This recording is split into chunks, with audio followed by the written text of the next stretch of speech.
Notre histoire commence avec un héros face à face avec le maître suprême d'un donjon de haute difficulté, le dragon sans ailes Cerberus de niveau 67.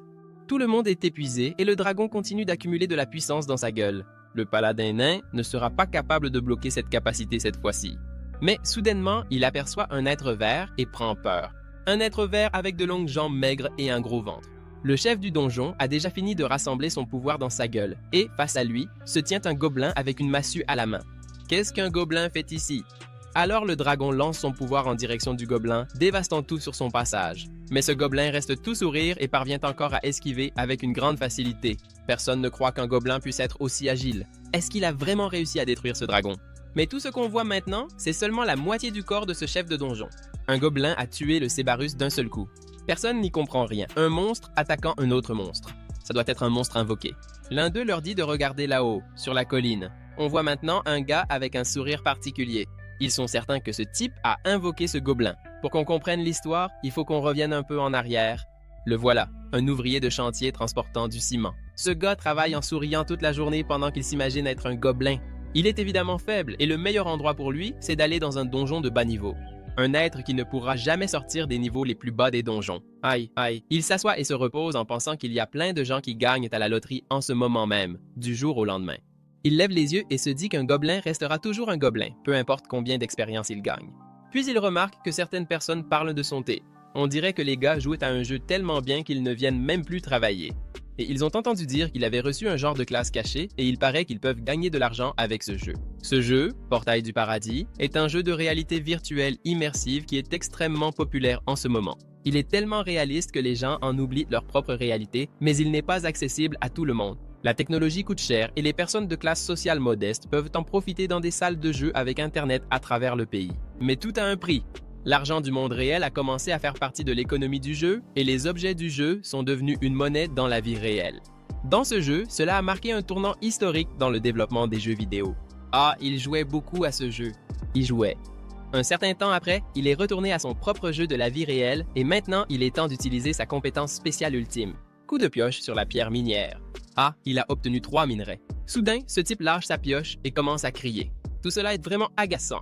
Après tous les efforts qu'il a fournis jusqu'à présent, il n'a rien réussi à trouver et il est profondément endetté. Vous savez, chacun est le protagoniste de sa propre histoire, mais où est la partie où il devient un héros légendaire? Et aussi une belle-fille lui demande de l'épouser. Alors il semble que ses prières soient exaucées. Mon Dieu! Un cristal de guérison avancé. S'il vend ça, ça doit valoir au moins 300 000. Regardez la tête de ce filou. Maintenant, il a commencé à remercier d'être mineur. Alors qu'il lèche ce minerai, quelqu'un s'approche et il voit que c'est une femme vraiment très belle. Elle arrive déjà en lui demandant s'il est toujours en train de miner ici tous les jours. Cela veut dire que sa compétence en minage doit être très élevée. Il marchait dans un donjon, mais malheureusement, un énorme rocher bloquait le passage. Les membres de son groupe sont forts, mais aucun d'eux ne sait miner. Alors, bien qu'elle soit encore très timide, elle voulait qu'un mineur aussi habile que lui l'aide. Ce type est peut-être doué, mais son niveau est bas et il ne peut pas entrer dans les donjons en toute sécurité. Le gars l'interrompt en disant qu'il l'aidera s'il y a un monstre et qu'il a juste à les suivre et ramasser les minerais. Mais regarde la tête de notre héros. Le nain continue en disant qu'il a juste vu un nain et a pensé que les nains étaient aussi de bons mineurs. Aucune chance. Il s'arrête un instant et commence à réfléchir. S'il rejoint le groupe, il pourrait gagner de l'expérience et peut-être obtenir quelques minerais de haut niveau. Ce ne serait pas un mauvais choix, mais est-ce qu'il va vraiment revenir sain et sauf? Et est-ce qu'il peut vraiment ressusciter dans ce jeu? Mais il sait que dans ce jeu, il y a aussi ça. Alors la fille lui prend le bras, commence à le caresser et lui fait plein de petits bisous. Les mineurs sont le type d'homme qui l'attire le plus parce qu'ils ont toujours les bras les plus forts. Le gars ne peut pas résister à son charme et décide d'y aller. Après un certain temps passé dans le donjon, il commence à se demander à quoi il pensait en regardant un loup gris de niveau 7. Il se rend compte que le niveau des monstres est plus bas qu'il ne le pensait, mais il y en a beaucoup et son propre niveau est aussi plus bas que celui de ces monstres. Le loup s'élance pour le dévorer et il crie le nom de sa mère. La fille lui demande de ne pas bouger et utilise une compétence appelée Flamme de la Salamandre, éliminant tous les monstres d'un seul coup. Elle s'approche et lui demande s'il est blessé. Elle s'appelle Catherine Lee, mage de niveau 39. Il la remercie pour son aide, tout en pensant qu'elle a anéanti tous les loups gris d'un seul coup. Ah, cette fille est vraiment forte. Elle s'essuie les yeux en lui disant de ne plus jamais lui faire peur comme ça et de ne pas s'éloigner d'elle parce que c'est très dangereux. Waouh, regarde la tête qu'il fait. Maintenant, il commence à transpirer à grosses gouttes en pensant qu'elle veut qu'il reste à ses côtés pour toujours. Enfin, la grande histoire d'amour qu'il désirait est en train de se réaliser. L'autre, tout en esquivant deux loups les mains dans le dos, lui dit de ne pas être surpris. Ils n'ont pas l'habitude de jouer dans des donjons comme celui-ci. Il retire le bâton de son dos et le fait tourner, tuant tous les loups d'un seul coup. Cette technique s'appelait la rotation de la grande roue. Le gars continue en disant qu'ils sont là uniquement pour voir ce qu'il y a à l'intérieur de ce minerai qui ne peut être brisé qu'avec un niveau élevé de minage. Ils ont sauté cette étape parce qu'ils n'avaient pas le choix, et investir des points dans des compétences comme l'extraction minière semble être un énorme gâchis. Difficile, mais maintenant, des personnes comme toi sont nécessaires. Mais qu'est-ce que ce type veut vraiment dire par des personnes comme lui? Est-ce qu'il pense que je suis idiot? Ce type ne peut pas miner sans lui, alors il commence à s'énerver, disant qu'il ne peut pas ignorer ça. Et il pense que je n'ai aucune compétence de combat.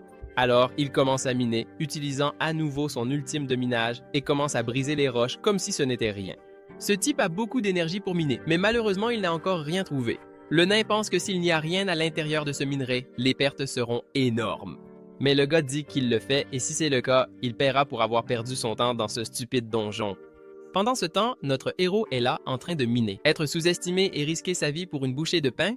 Il est tellement habitué à ça qu'il n'arrive même plus à se mettre en colère. Et c'est justement ça qui l'agace. Il essaie de rester concentré, de simplement finir sa tâche, être payé et partir d'ici. Ce n'est qu'un jour de plus dans la vie d'un mineur insignifiant et il continue de briser les roches. Après un certain temps à casser des roches, il découvre quelque chose qui laisse tout le monde bouche bée.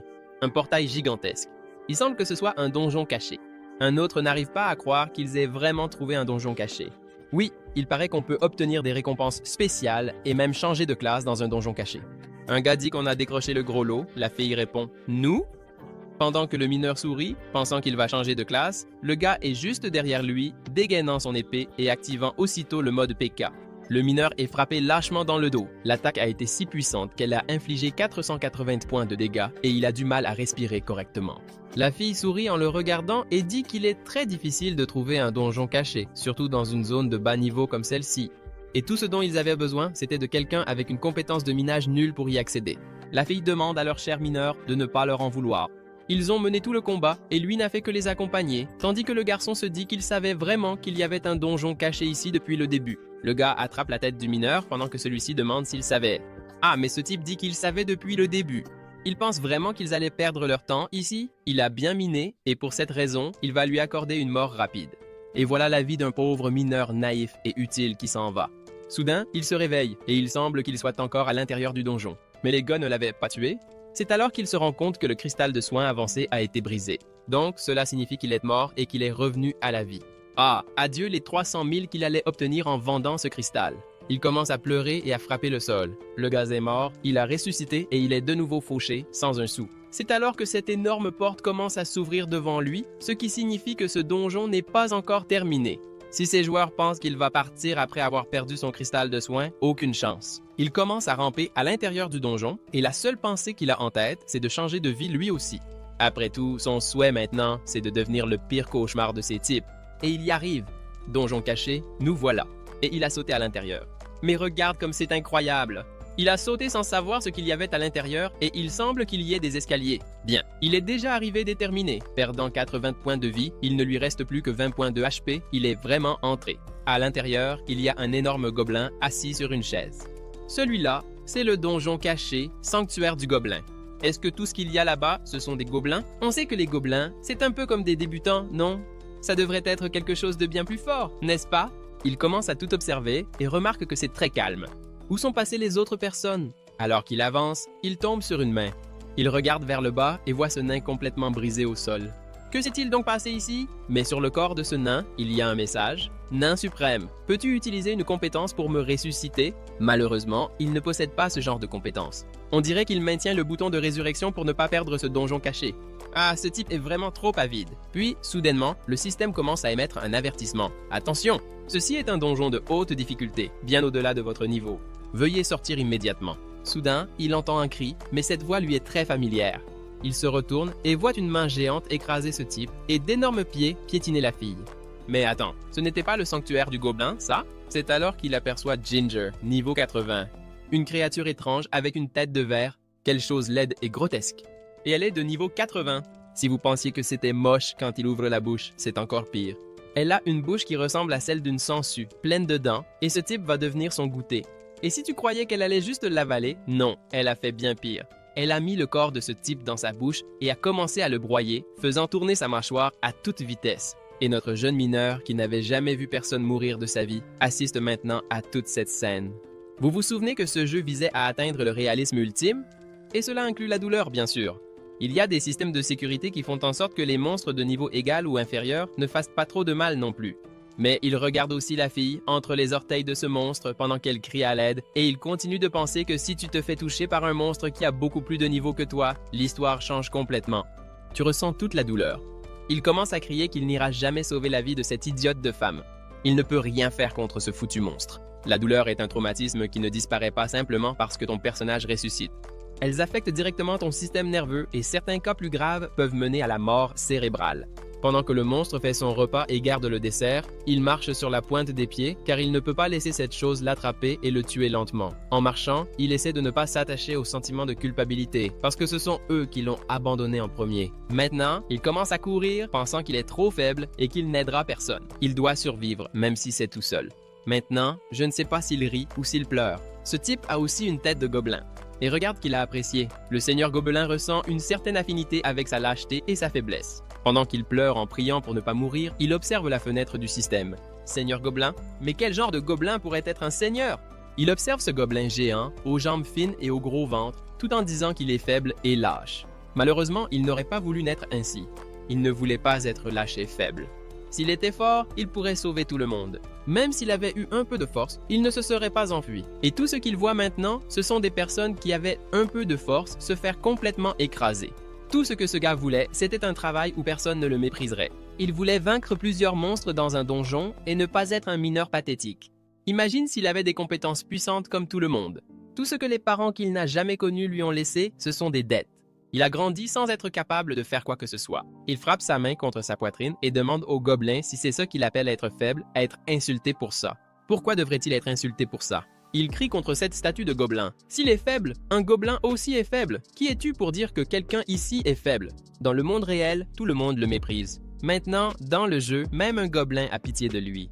Il crie qu'il est maintenant un gobelin. Et alors? Merde! Alors le système commence à dire qu'il est maintenant un gobelin honoraire et qu'il va même recevoir l'aide de quelques gobelins. Il a rempli les conditions pour changer de classe cachée. Est-ce qu'il voudrait changer de classe? Invocateur de gobelins? Il arrête de pleurer et commence à fixer cette fenêtre. Est-ce que cela peut vraiment être appelé une classe cachée? Vous plaisantez, j'espère? Il ne veut pas de ce genre de déchets. Il a dit non, mais le système détecte que oui. Maintenant, il est un gobelin et le changement de classe a été complété. Vous vous souvenez qu'il y avait un monstre là-bas en train de dévorer tout le monde, n'est-ce pas? C'est ça. Ce monstre est maintenant derrière lui et il est déjà trop tard pour s'enfuir. Merde, il n'y a plus moyen de revenir en arrière. Puisqu'il a cette compétence d'invocation de gobelin, il invoque alors son premier gobelin. Un cercle magique apparaît au sol et un gobelin commence à émerger tout souriant avec un sourire typique de gobelin, pendant qu'il pense qu'un gobelin chétif est apparu. Et vous savez ce qui arrive aux faibles? Ils servent d'appât pour que les autres puissent s'enfuir. Il ordonne au gobelin d'avancer et de vaincre ce monstre pour lui. Ce gobelin n'est pas un gobelin ordinaire, il est déjà apparu avec une massue. Le monstre rugit alors que le combat commence, c'est maintenant le moment où il va s'enfuir d'ici. Alors qu'il regarde en arrière, se préparant à courir, le gobelin donne un seul coup dans le ventre de ce monstre. Le coup est si puissant qu'un seul coup a suffi pour couper ce monstre en deux. Waouh, il n'a rien compris. Un gobelin n'était-il pas censé être faible? Regardez sa tête, il n'a rien compris. Maintenant, il a obtenu plusieurs points d'expérience et a même appris de nouvelles compétences. Et l'une d'elles serait de se promener avec le gobelin. Même ce gobelin a gagné de l'expérience. Pendant que ce gobelin absorbe tous les points d'expérience, il continue de sourire de plus en plus. Merde. Ce foutu gobelin maigre est au niveau maximum. Ce type a été dévoré par ce monstre, complètement mâché d'une manière lente et brutale, tandis que la fille était coincée à ses pieds, observant toute la scène. Dans le monde réel, elle criait et un agent de sécurité s'est précipité pour essayer de l'aider. Il a enlevé ses lunettes VR très rapidement, mais c'était trop tard. Malheureusement, elle a subi un choc et n'a jamais pu s'en remettre. Maintenant, elle a été forcée de prendre sa retraite. Pendant ce temps, dans le donjon, ce gobelin continuait à donner des coups d'une puissance infinie et il ne cessait de monter de niveau. À chaque coup que ce gobelin portait, il gagnait un niveau. Le gobelin donnait des coups de pied, déchirait, coupait et lacérait des monstres et il ne faisait que monter de niveau. Il a commencé à demander au gobelin de faire une petite pause pour lui. Il n'arrivait même plus à ramasser les pierres par terre, mais regardait son visage heureux en disant qu'il ne pouvait plus rien porter. Il avait déjà une pierre de mana de monstre de bas niveau, une griffe de loup et plein d'autres objets dans ce sac à dos. Le nom de ce gars, c'est Ken Shuzu, invocateur de gobelins, et il était déjà au niveau 31. force 4, vigueur 2, agilité 0, intelligence 1, chance 0 et 26 points d'attribut. Au moment où il a attrapé ce gobelin, il s'est rendu compte que c'était le moment où il avait vaincu ce donjon caché et que tous les membres de son équipe étaient morts. Et la seule façon de sortir de là était de terminer le donjon ou par la mort. Ce gobelin a vaincu ce donjon tout seul et n'a même pas gagné un niveau, alors que lui est déjà arrivé au niveau 31. Il essaie de vérifier les informations du gobelin, mais tout est indisponible. Il n'a aucun sens qu'un monstre de rang aussi bas qu'un gobelin soit aussi fort. Je pense que ce gobelin est déjà au niveau maximum. Et si c'était un bug? Ah, mais si c'est un bug, ça ne le dérange pas du tout d'en profiter au maximum aux côtés de ce magnifique gobelin. Il n'aura plus jamais à miner et il peut devenir le meilleur joueur de la porte du paradis. Alors, un peu plus loin, à la banque Nara, la guichetière appelle le client numéro 36. Tout ce qu'il a collecté dans ce donjon a donné un total de 97 000 et il peut convertir des objets directement en argent à la banque. Mais il a encore d'autres objets qu'il veut vendre. Il y a une membrane du cœur de Jaeger. La guichetière a été surprise. Elle est rapidement partie de là en appelant le directeur pour qu'il vienne voir ça. Alors, quelque temps plus tard, le directeur arrive, allant jusqu'à lui proposer un café. C'est le directeur de la banque Nara. Oh là là, mais le café est froid. Il était juste venu là pour convertir ses objets en argent. Pourquoi doit-il parler au directeur de la banque? Mais le directeur a de meilleurs endroits où il peut placer tout son argent. Et c'est pour cette raison qu'il a été appelé à discuter avec le directeur. Ce serait un véritable gâchis de laisser tout son argent sur un compte courant.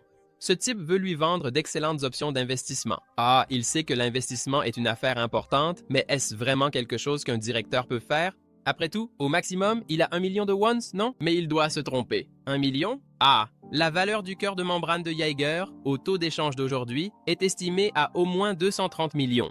Rien qu'avec le raid d'un donjon, il a réussi à payer 10% de sa dette, grâce à ce gobelin. Ah, il ne l'a même pas appelé et le gobelin est venu en courant vers lui. Il regarde ce gobelin et le trouve vraiment mignon. C'est le gobelin le plus laid que j'ai jamais vu sur la face de la Terre. Il essaie de désinvoquer le gobelin, mais sans aucun succès. Et apparemment, il attire l'attention partout où il passe. Certains pensent que ce type va mourir dès que le moment sera venu, tandis que d'autres commentent qu'il y a un gobelin moche qui se promène en ville. Ouais, on dirait que quelqu'un a invoqué cette vilaine créature. Les gens commencent à rire, disant que le gobelin moche va bien avec l'invocateur moche, mais le gobelin continue de sauter et de rire. Puis quelqu'un l'appelle. Ah, mais qu'est-ce que c'est que ça? Un gobelin qui se promène en ville? C'est Patom, l'annihilateur de la guilde Havitum. Ce type est extrêmement célèbre. Waouh, c'est vraiment mauvais. Apparemment, ce gars veut tuer ce gobelin. Kim commence à crier en disant que ce monstre n'est pas un monstre, mais ce type ne veut rien entendre et lance déjà une énorme attaque en direction du gobelin, causant l'incroyable total de 0 dégâts. Le gobelin, quant à lui, riposte en donnant un seul coup avec des dégâts infinis. Ce type avait déjà activé son mode PK et le niveau de douleur n'excède pas le seuil d'évanouissement pour empêcher les joueurs de haut niveau d'intimider les autres joueurs. Un seul coup a suffi pour briser tout le corps de ce type. Regardez ça, Patom l'annihilateur a été annihilé. Un gobelin a tué un homme, quelle honte! S'il découvre que c'est lui qui a invoqué ce monstre, il va avoir de gros problèmes. Le type encapuchonné arrive en disant que c'est pathétique être humilié par un gobelin. Quelle honte, Patom l'annihilateur! Un gobelin n'est qu'un monstre qui ne vaut même pas la peine d'être affronté. Alors, toute cette guilde s'approche avec Sungji, l'assassin brutal de niveau 28, El Chica, assassin de niveau 30, et la femme archère de niveau 27, Ji-Hoon, ainsi que cet autre assassin, maître de la vitesse de niveau 28. Ce gobelin va payer pour avoir provoqué leur guilde. Les choses deviennent de plus en plus compliquées. Il sait que son gobelin ne va pas perdre contre ces types, mais tuer tout le monde d'une guilde, ça va vraiment poser un gros problème. Le gars demande à tout le monde de se calmer et dit qu'il va s'occuper lui-même de ce gobelin. Mais l'assassin dit que s'il intervient, il mourra aussi. Ouais, on dirait qu'il n'y a vraiment aucun moyen d'intervenir dans ce combat. Tout ce qu'il peut faire, c'est leur dire que si tous les membres d'une guilde célèbre s'unissent pour affronter un simple gobelin, cela donnera une mauvaise image à tout le monde en ville. Mais le gobelin continue d'attaquer et utilise maintenant une compétence de lancer de pierre. Ah, ce jet de pierre touche de plein fouet la tête du maître de la vitesse, provoquant un coup fatal. Tout le monde se précipite vers ce gobelin et il commence à courir avec le gobelin. Il avait un gobelin de niveau maximum et un avenir extrêmement brillant. Il pensait que sa vie, dans ce jeu, serait un véritable paradis, comme le nom du jeu. Un vieil homme ouvre la porte et leur demande de se cacher là, puis il leur expliquera ensuite. Alors il entre à l'intérieur et le vieil homme referme la porte. C'est Segri, le rusé, un guerrier de niveau 26. Il sort rapidement de là, en criant que ce type lui avait dit d'aller par là, mais il aurait dû dire que ce chemin menait à son enterrement. Pendant qu'il court, le système commence à lui envoyer plusieurs notifications. Le seigneur Gobelin est surpris par sa discrétion, et par le fait qu'il fasse baisser la garde de ses ennemis pour pouvoir attaquer. Ah, tu as reçu un point de Gobelin. D'abord, on l'a traité de faible et de lâche, et maintenant, aux yeux d'un Gobelin, il est aussi sournois. Il sait qu'il n'a rien fait. Qu'est-ce qui fait de lui un faible, un lâche et un sournois? Tout ce qu'il a fait, c'est d'avoir été invité dans un groupe de collecte, puis d'avoir été trahi et attaqué sans raison. Il commence à s'énerver et dit au gobelin qu'il en a marre d'être méprisé. Alors que tout le monde pense qu'il n'est qu'un faible de plus, à partir de maintenant, il va détruire toute la guilde Eviton, avec l'aide de son gobelin à la force infinie. Cette guilde continue de le poursuivre, coupant le chemin par les toits des maisons. Seule cette fille pourrait facilement s'occuper de ce gobelin, et elle n'a pas besoin de Reniouk des ténèbres. Elle ne peut pas baisser sa garde, et il le sait. Patum, l'annihilateur, pouvait être le plus faible de tous ici, mais ce gobelin l'a tué d'un seul coup. Soudain, il s'arrête en entendant des cris terrifiants. Puis, sans un cri, le rusé finit par tomber de haut, inconscient. Et derrière lui, il entend encore un cri. Mais cette fois, au lieu d'un cri, c'est un sourire incroyablement bruyant derrière lui. Il se retourne et essaie de frapper le gobelin, mais quelle surprise! Cela n'a causé aucun dégât. Il réalise maintenant qu'à ce moment-là, ce n'était pas ses yeux qui le trompaient. Ce gobelin est extrêmement fort. Celui-là, il est vraiment mauvais, hein? Il sait qu'il va mourir et la massue s'approche. Il utilise les dagues croisées pour se défendre contre l'attaque du gobelin. Tout le monde sait que ce genre d'attaque ne pourrait pas être arrêté seulement avec des dagues. Quelque chose a bloqué le coup pour lui, et c'était cette femme qui tirait des flèches. Elle lui a sauvé la vie. Elle lui ordonne de courir, car s'il reste là, le gobelin va le tuer. Cette fille est la porteuse de la mort, et il pense qu'il affronte seulement un simple gobelin. Comment un monstre de bas rang comme lui peut-il infliger des millions de dégâts? Ah, ça doit être un bug, c'est sûr. Il commence à activer son aura, une compétence d'assassin, une malveillance extrême. Il ne voulait pas utiliser ce genre de compétence, comme c'est désagréable. La malveillance extrême a réduit sa vitesse d'environ 90% et toutes ses attaques sont désormais critiques. La fille ne comprend pas pourquoi il utilise ce genre de compétence contre un simple gobelin, alors que cela consomme beaucoup de mana, environ 280. Il dit que cette compétence est aussi passive, mais quel genre de compétence consomme la moitié de ta mana? Il active la prise inversée, tenant l'épée à l'envers, ce qui augmente les dégâts d'attaque de 30% et réduit le taux de critique de 50%. Il est déterminé à infliger plusieurs coups critiques d'affilée. Maintenant, elle a compris. Son ami est déterminé à en finir le plus vite possible avant que quelqu'un ne voie. Elle active sa compétence flèche du tourbillon, car elle non plus ne veut pas être vue en train d'utiliser des combos de compétences contre un simple gobelin. Ces flèches du tourbillon retirent tous les debuffs de vitesse de déplacement des personnages dans la zone. Il avance avec tous les debuffs de vitesse retirés, 30% de dégâts d'attaque supplémentaires et 20% de critique en plus. La plaisanterie est enfin terminée. Il passe devant le gobelin à une vitesse incroyable, le gobelin reste immobile et regarde la quantité de dégâts subis, 0. Le gars est sous le choc. Comment est-ce possible? En regardant le gobelin droit dans les yeux. Le gobelin se contente de sourire, sachant qu'il n'a même pas été égratigné. Dans un mouvement extrêmement rapide, tout ce qu'on voit, c'est qu'il est projeté contre un mur, subissant aussi des dégâts infinis. Kim s'approche et demande qui va finir ce gobelin d'un seul coup. Il vaudrait mieux qu'il dise ça après avoir atteint le niveau maximum, non? La fille ne comprend pas ce qui vient de se passer. Comment est-ce possible? Ce gobelin n'était-il pas juste un monstre ordinaire? Eh bien, le gobelin continue de rire, et notre garçon s'approche en disant que c'est lui qui a invoqué ce gobelin. La fille n'arrive toujours pas à croire que ce gobelin puisse être un simple monstre ordinaire. Elric, avec le pouvoir des ténèbres, était la personne la plus forte de la guilde Eviton, et il a été anéanti d'un seul coup par ce gobelin. Comment un gobelin peut-il avoir autant de puissance? Ce n'est pas son affaire. Tout ce qui compte pour elle maintenant, c'est de savoir qu'il est extrêmement furieux contre elle. Totalement sans défense, elle demande ce qu'il veut, ce qu'ils lui ont fait, mais elle n'en a aucune idée. Il prend un air très suspect et dit que tout est de sa faute à elle parce qu'elle est incroyablement irrésistible. Ah, mais elle le traite de fou pervers. Ils se rapprochent tous les deux et elle commence à s'excuser. Après tout, ce n'est pas ce qu'elle voulait dire, mais il répond que c'est sa guilde à elle qui a attaqué en premier. Pendant que la fille crie et pleure, il demande au gobelin d'aller la faire taire, tandis qu'en bas, certaines personnes entendent cette dispute. Ce sont les mêmes types qu'avant? Ouais, on dirait que tout le monde est déjà là. Pendant ce temps, le gobelin lui couvre la bouche et maintenant tout le monde se rend compte que ce gobelin a anéanti toute la guilde Eviton et qu'il est sur le point de violer la femme survivante et qu'il pourrait bien être les prochaines victimes à être agressées. Les choses ne vont pas bien se passer pour cet invocateur de gobelins. Il essayait de se venger de la guilde Eviton, mais maintenant il se retrouve dans une très mauvaise situation. Il crie au gobelin d'arrêter et de laisser cette femme tranquille et tout le monde remarque que ce type est en train de crier sur le gobelin même s'il est habillé avec un équipement de débutant. Ah, il affronte directement ce monstre qui a réussi à vaincre toute la guilde Eviton. Le gobelin s'arrête et se tourne vers lui, tandis que la femme pleure. Il se met aussi à pleurer en suppliant le gobelin d'arrêter. Il continue à faire une scène théâtrale et dit que maintenant c'est fini. Les gens en bas comprennent qu'il dit que c'est fini pour le gobelin. Personne ne sait qui est ce type, mais maintenant ils sont tous en train de l'encourager. Ils veulent que ce gars batte ce gobelin et sauve cette fille sans défense. Tout le monde est derrière lui, mais lui, il ne comprend rien, rien du tout. Après tout, avant, tout le monde se moquait de lui. Donc si maintenant tout le monde l'encourage, cela signifie que personne ne sait que ce gobelin a été invoqué par lui. Alors, il décide de jouer le rôle d'acteur. Il saute devant le gobelin et dit qu'il ne veut pas que la guilde Everton soit blessée davantage. Il va s'occuper de ce gobelin. Il demande au gobelin de laisser cette femme partir, tandis qu'elle, de son côté, ne comprend rien à ce qui se passe. Pour le gobelin, tout est maintenant terminé et dans son imagination, il est devenu un héros. Maintenant, c'est un héros qui risque sa vie pour sauver une femme et il commence à rire, mais en cachant son visage. Regardez la tête de notre héros, mais je pense qu'il ressemble plus à un méchant.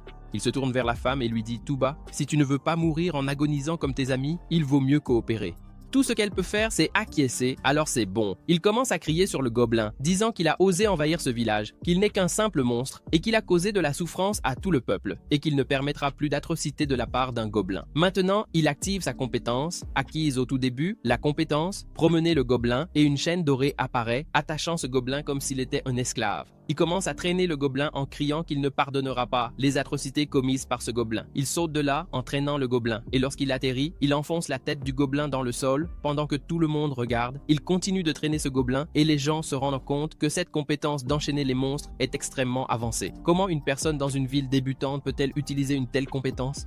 Mais il sait que cette compétence n'est en réalité qu'une compétence qui lui permet de promener le gobelin et le système l'informe que l'humeur du gobelin s'est améliorée grâce à la promenade.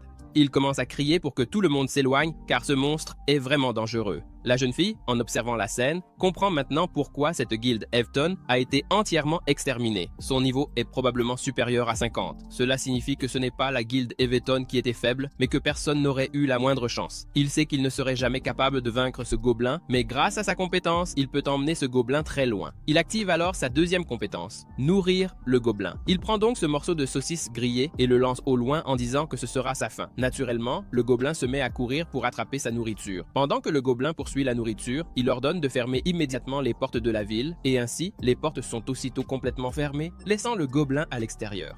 Oui, en effet, le danger est passé et il commence à faire semblant d'être innocent, demandant si tout le monde va bien. Les gens commencent à l'applaudir, criant qu'il a vraiment réussi à attirer le gobelin au loin, tandis qu'il se sent soulagé. Maintenant, cela règle toutes les questions qu'il avait ici. La jeune fille s'approche et dit que tous les membres de la guilde sont morts ou ont été transportés de retour au sanctuaire de résurrection sur le sol sacré et qu'elle est la seule à connaître sa relation avec le gobelin. La femme d'avant est vivante, mais elle va tenir sa promesse. Oui, il semble que cette femme va lui être très utile. Il a entendu dire que sur le sol sacré de Pascal, les gens ont une vie infinie et que, pour cette raison, ils sont à l'abri des joueurs et des monstres. Il lui fait un sourire ravissant et dit que si elle ne tient pas sa promesse, il la tuera, puis attendra qu'elle réapparaisse au point d'apparition du sanctuaire de résurrection pour la tuer à nouveau, encore et encore, de façon infinie. C'est tout ce qu'il peut promettre si elle ne respecte pas sa parole. Je pense que ce simple regard aurait suffi et elle commence à crier « non » et tout le monde l'entend.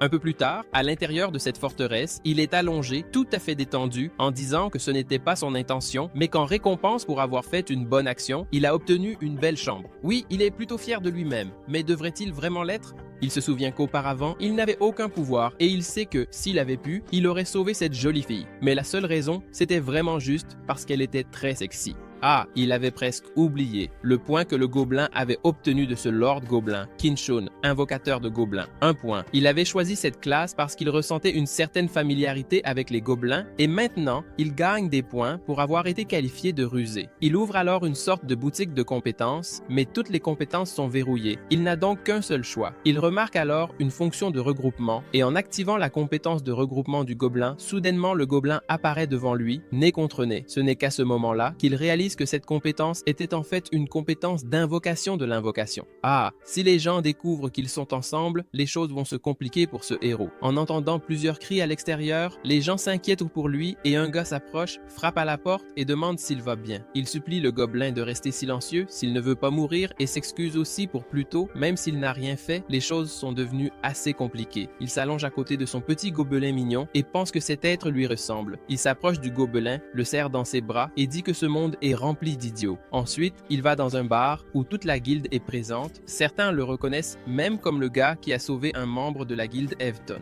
L'endroit est bondé et son gobelin n'est pas là pour le protéger. Le gars le remercie car il n'y avait aucune raison pour lui de les sauver puisqu'il avait clairement dit auparavant qu'il était aussi un ennemi. Même si ce gars le remercie, son regard est très menaçant et il demande à Girouin de ne pas être aussi méfiante. C'est évident que ce gars ne va pas se battre avec nous. Pendant qu'elle pense que ce gobelin n'est pas là maintenant et que tout le monde est manipulé par lui, eh bien, comme il l'a dit, la raison pour laquelle il a aidé, même après qu'ils aient essayé de le tuer, c'est parce qu'il a besoin de quelque chose. En fait, c'est comme il l'avait prévu, cette cette guilde Everton lui est maintenant redevable. Qu'est-ce qu'il cherche exactement? Malheureusement, même s'il parvient à beaucoup farmer dans cette zone de départ, il ne peut plus gagner de niveau maintenant ayant atteint son maximum de 30. Il veut aller dans la prochaine zone le plus vite possible et ils savent effectivement comment faire. Cela signifie qu'il veut aller à Fiorandel et tout ce qu'il souhaite, c'est quelqu'un qui sache comment s'y rendre. Le vieil homme dit qu'il sait comment y aller, mais il se méfie, pensant que ce vieux est rusé. Il attrape la manche du vieil homme et ce dernier commence à vraiment s'excuser. Vraiment. Et en déduisant qu'il a affronté ce gobelin tout seul, ce type doit être vraiment fort. Peut-être même plus fort que tout le monde réuni. Patton se prend la tête de colère, mais il sait qu'il ne peut rien faire. Même si Kim sait qu'il ne l'est pas, il n'est pas plus fort que quiconque là-bas. Et si ce type l'avait attaqué hier, il serait mort d'un seul coup, comme il l'avait promis. Eh bien, cette zone pour débutants est réputée assez facile et compte environ 5 donjons ordinaires.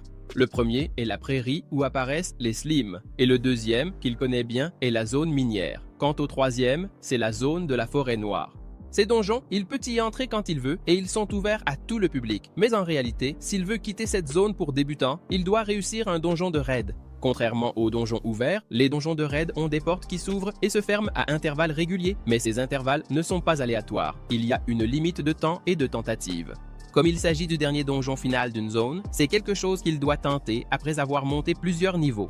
Le gars se lève en disant que le donjon de raid n'ouvre qu'une fois par mois et c'est la raison pour laquelle ils sont là. Maintenant, il comprend pourquoi tout le monde est là. Hier, c'était le jour où ce donjon a été ouvert, mais ce fichu gobelin a tout gâché. Malheureusement, jusqu'au prochain raid, ils sont coincés ici. Il se souvient qu'il a réussi à gagner 200 millions avec les récompenses d'un monstre de niveau 80 et il sait que son gobelin peut facilement anéantir tous les donjons les plus puissants. Eh bien, il semble qu'il va devoir rester un mois de plus dans cette ville où il ne peut plus gagner d'argent. Il attrape la cape du gars en lui demandant s'il n'y a pas un autre moyen. Même si tout le monde est stressé par cette perte de temps, il n'y a rien à faire. Il tire la cape en arrière et dit que la dette a été payée et qu'ils vont maintenant partir d'ici. En sortant, la fille jette un coup d'œil en arrière puis continue de s'éloigner pendant qu'il reste pensif. La taverne est déjà en train de fermer, tout le monde est dehors tandis qu'il est encore à l'intérieur. Le gobelin était tout près, caché, observant tout en souriant. Chaque fois qu'on voit ce gobelin, il est en train de sourire. Et là, il sursaute et se rend compte qu'il se passe quelque chose. Dans cette forêt, le système de Raid Boss s'est activé. Tout le monde reçoit des notifications. C'est pas possible, il devrait y avoir au moins 30 jours avant le prochain raid. Tout ce qu'il voulait vient tout juste d'arriver. Le système vient de lancer sa Raid Boss et lui aussi a vu cette notification, mais il a eu peur. Oui, en effet, le portail s'est vraiment ouvert en un seul jour. Tout le monde est là, en train d'observer ce portail ouvert, mais personne ne croit vraiment que la raid du boss a commencé. Un gars demande combien de personnes il y a à l'intérieur. Oui, il semble qu'il n'y ait personne.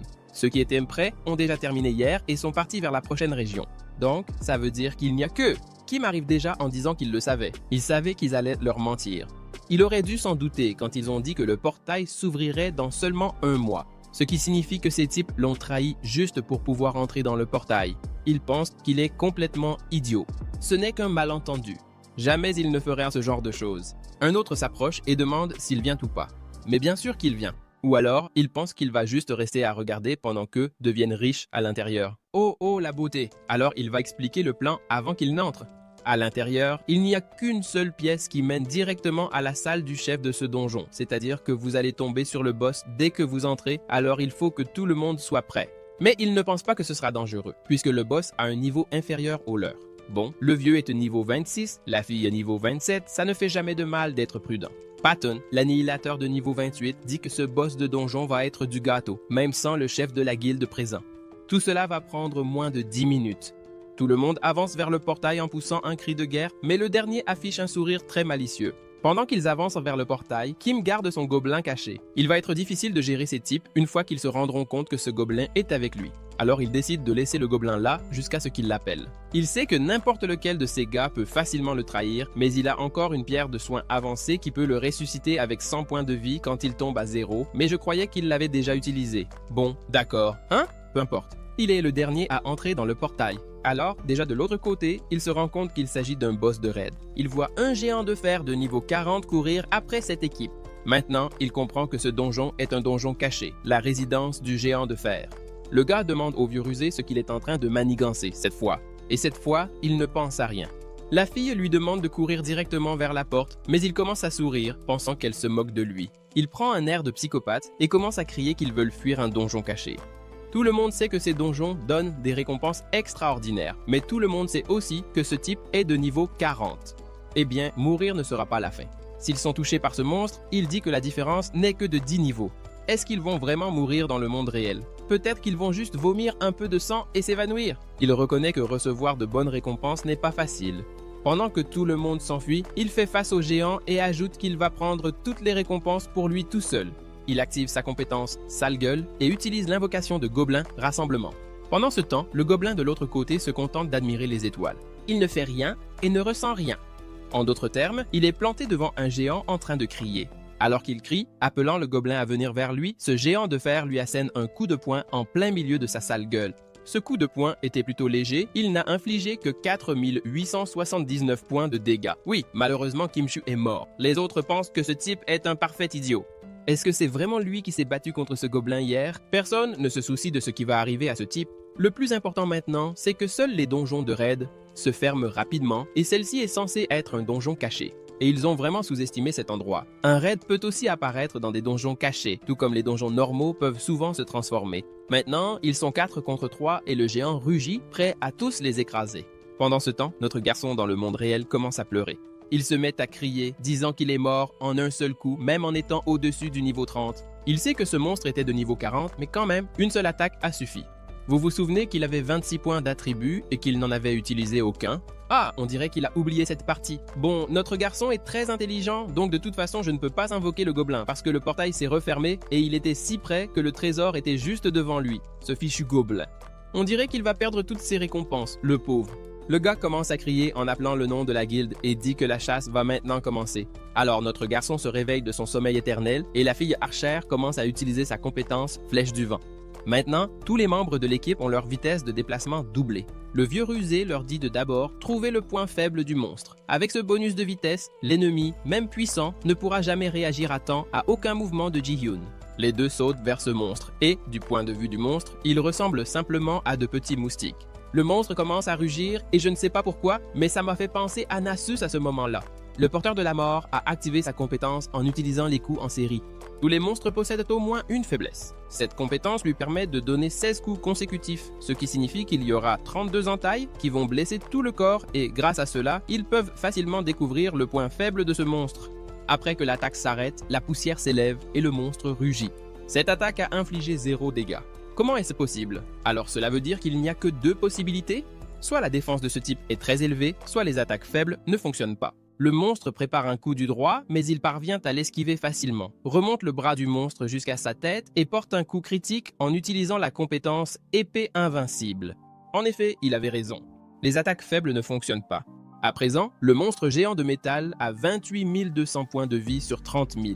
Il a commencé à activer sa compétence Haine des faibles. Les attaques qui infligent moins de 5% des points de vie maximum seront complètement annulées. Éonuc des Ténèbres est le seul dans ce raid, membre de cette équipe, capable d'infliger de tels dégâts à un monstre de niveau 40. Mais le vieil homme n'est pas du tout d'accord. Il y a quelqu'un de plus fort qui peut infliger encore plus de dégâts ici, selon certaines circonstances. Il ne s'agit de nul autre que Jinilk, la porteuse. Archère. Elle possède la compétence de flèche porteuse des ténèbres suprêmes qui utilise les PV pour bander la corde de l'arc. Plus elle utilise de vie, plus les dégâts seront importants.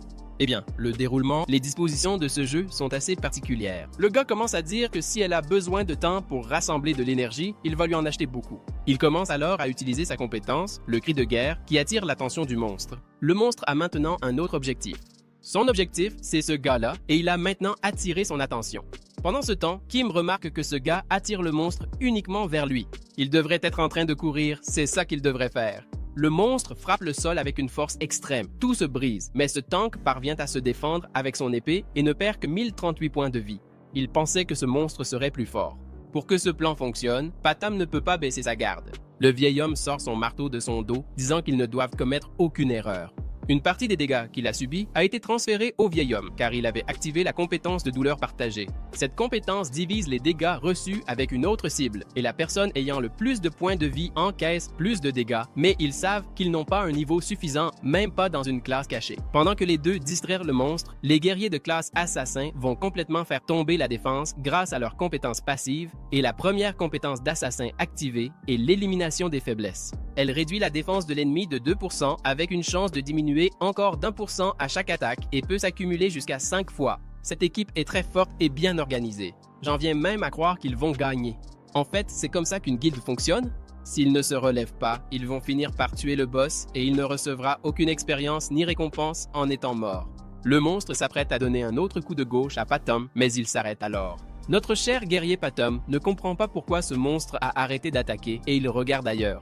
Oui, le monstre a choisi un autre joueur comme cible. Un géant donne une claque au gars, tandis que Queen se relève, déterminé à ne plus laisser des ratés se battre. Il va aider puisqu'il est le plus haut niveau ici, mais tout le monde sait qu'il n'a plus que 100 points de vie maintenant.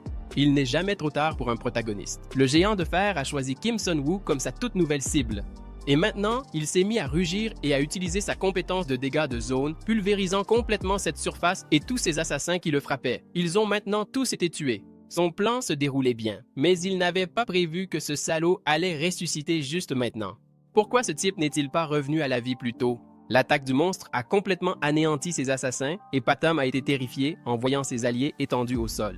Maintenant, ce gars est furieux. Il est déterminé à vaincre ce monstre, mais le vieil homme lui demande de rester calme et de garder sa garde haute. Il court vers le monstre et décide d'utiliser la compétence de guerrier, la taille géante, dans le dos du monstre. Mais avant qu'il ne puisse terminer son attaque, le monstre se retourne et lui assène un coup, infligeant 3890 points de dégâts. Mais ces dégâts n'ont pas été absorbés uniquement par lui. Le vieil homme reçut 2456. Malheureusement, sa ruse est partie en fumée. Patum, l'annihilateur, est mort. Seo Grill, le vieux rusé, est mort. Qui crie que rien de tout cela n'est de sa faute. Tout ce qu'il a fait là, c'était simplement ressusciter. Le seul des assassins à avoir survécu est le porteur des ombres. Il sait que les monstres privilégient les soigneurs et les attaquants à distance, plutôt que les tanks. Le monstre n'a attaqué le tank Patum que parce qu'il a utilisé la compétence de provocation. Quand ce joueur a ressuscité, le monstre a cessé de se concentrer sur le tank et s'est focalisé sur les assassins. Malheureusement, ils n'ont même pas eu le temps de réagir. Même les tanks n'ont rien pu faire. Eh bien, il n'en reste plus que 2 maintenant. Que vont-ils faire, à votre avis? Est-ce qu'elle va tirer maintenant?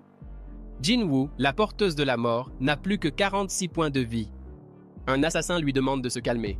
Tirer maintenant ne ferait qu'échouer le plan. Ils n'ont pas réussi à accumuler complètement la compétence passive des assassins. Ils n'ont accumulé que 3 points. Ce ne sera pas suffisant pour tuer ce monstre d'un seul coup.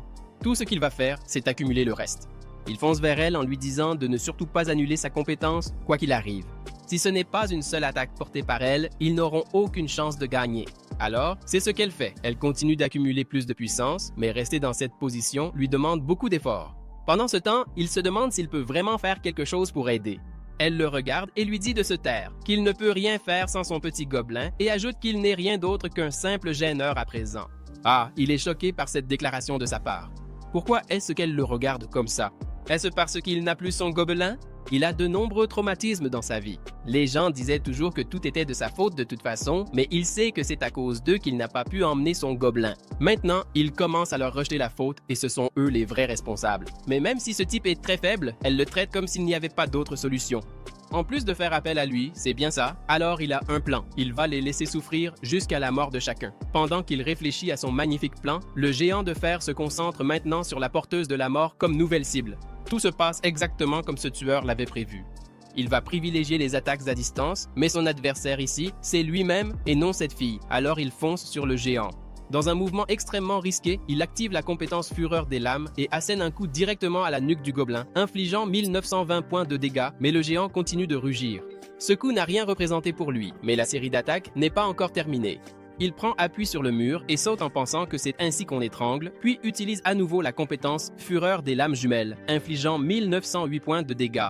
Cette fois, il prend appui au plafond et inflige encore 1912 points de dégâts en criant que l'autre façon de changer de cible, c'est simplement de porter le maximum de dégâts possible. Il a maintenant compris qu'après 3 attaques critiques de sa part, il serait considéré comme une menace. Le géant de fer a maintenant choisi Elnick des Ténèbres comme cible. Ce géant a maintenant 22 460 points de vie. Même si le point faible n'a que 3 accumulations, cette attaque aurait dû fonctionner. Tout ce que ce type veut faire maintenant, c'est simplement gagner du temps pour cette archère. Il active sa compétence d'évasion rapide et, pendant les 3 prochaines secondes, il esquive toutes les attaques physiques. Et quand il dit que ces 3 prochaines secondes seront à moi, le système dit qu'il n'a pas assez de mana pour activer cette capacité. Ah, c'était l'occasion parfaite pour ce géant d'agir. Alors, il donne un coup de poing à cet assassin, le projetant au loin, et pour ceux qui observent l'assassin, Elnick est mort sous ses pieds. Il commence à crier qu'ils ne sont que des idiots, trop sûrs d'eux, et qu'il aurait dû rester mort, qu'il n'aurait pas dû se donner la peine de revenir à la vie. La fille à l'arc pense qu'il ne parle pas sérieusement, parce qu'elle est coincée là à porter cet arc. c'est lui qui a été responsable de la résurrection et qui a tout gâché. Alors cette fille dit que ces idiots l'auraient vaincu s'il n'était pas revenu à la vie, mais c'est évidemment vrai. En seulement 10 secondes, ce monstre serait facilement à terre. Il aurait préféré que tout le monde meure plutôt que de les voir recevoir une récompense sans lui. Pendant qu'ils se disputent, le monstre fonce sur eux et tout ce qu'ils peuvent faire maintenant, c'est crier. Il fonce et prend la femme pour cible. Elle dit que ce n'est pas le moment de pointer du doigt qui que ce soit. Malheureusement, elle n'a pas complètement rechargé son arme et ce sera sa seule chance. Alors qu'elle se prépare à tirer, il bidouille son système. Et elle demande ce que ce type est en train de faire. Mais il sourit et pose une question. Eh bien, il semble qu'elle ne puisse pas bouger pendant qu'elle charge, n'est-ce pas? Ou là, son esprit n'est pas très pur. Et elle pense que ce type va faire des choses indécentes avec elle et lui demande de ne pas s'approcher davantage. Mais alors, il la prend, la met sur son dos et commence à courir en disant qu'elle a dit qu'elle avait besoin de 10 secondes de plus. Il a réussi à esquiver l'attaque de ce géant. La fille n'arrive pas à croire comment ce type peut être aussi rapide que Elnick des Ténèbres. Les 26 points d'attributs qu'il avait auparavant, il les a tous investis dans l'agilité. Après tout, même un assassin ne pourrait pas investir tous ses points en agilité. Il n'est pas un assassin, mais sa vitesse peut être comparée à celle d'un assassin. Et leur discussion vient de lui rapporter un point de gobelin. Et vous savez qu'il ne gagne ça que lorsqu'il fait quelque chose d'inhumain. Il comprend que ce maudit seigneur gobelin essaie de lui dire qu'il avait tort dans cette discussion. Cette compétence est enfin complètement chargée, et maintenant il ne reste plus qu'à tirer. Alors qu'il court, il ordonne de tirer, mais il semble que viser à cette vitesse n'est pas facile et qu'une erreur serait fatale. Pendant qu'elle vise, il dit qu'il voudra tout ce qu'il a dépensé avec un intérêt de 100 fois. Tout cela à cause du sang qu'il a perdu et de la pierre de soin avancée. La vitesse de ce type est incroyable et il tourne autour du monstre extrêmement rapidement, créant un ouragan et le monstre essaie de le repérer mais n'y parvient pas. Il commence alors à frapper partout pour voir s'il arrive à l'attraper mais sans aucun succès. Puis il saute sur le dos du géant et la femme utilise sa compétence d'archère, une flèche de la mort. Maintenant, ce combat se termine là, mais le géant n'est pas prêt à perdre et il active sa compétence de dégâts de zone, le démolisseur du monde, puis frappe le sol avec une force énorme, commençant à tout démolir et projetant des pierres dans toutes les directions. Il s'est alors rendu compte que ce géant cachait cette compétence depuis tout ce temps et cette attaque couvre toutes les directions. La fille à l'arc n'a plus qu'1% de vie et, comme il a ressuscité plus tôt, il n'a lui aussi que 100 points de vie. En d'autres termes, s'ils se font ne serait-ce que griffer, ils mourront. Elle continue d'essayer de viser, mais il y a trop de décombres autour. De cette façon, elle ne va pas réussir à toucher sa cible. Il commence à dire que son esprit est en train de lui montrer quelque chose. Elle pense que c'est peut-être une solution. Mais non, ce ne sont que des souvenirs de quand il jouait avec ses amis. Oui, on dirait que sa vie défile devant ses yeux. Puis un être commence à se matérialiser. Des mains avec d'énormes griffes vertes apparaissent. Et c'est nul autre que notre ami le gobelin aux dégâts presque infinis. Alors il se met à crier « Pourquoi ce type a-t-il mis autant de temps? Cela fait presque un mois qu'il a crié « Regroupez-vous » et ce type n'est toujours pas apparu. » Pendant que la fille essaie de comprendre ce qu'elle est en train de voir. On dirait que ce monstre a infligé des dégâts à l'espace de la donjon pour pouvoir entrer. Est-ce vraiment possible? Un coup secret, et le voilà, le gobelin, utilisé comme bouclier, arrêtant une partie des décombres qui étaient sur le point de les frapper, et cela ne lui a causé aucun dégât.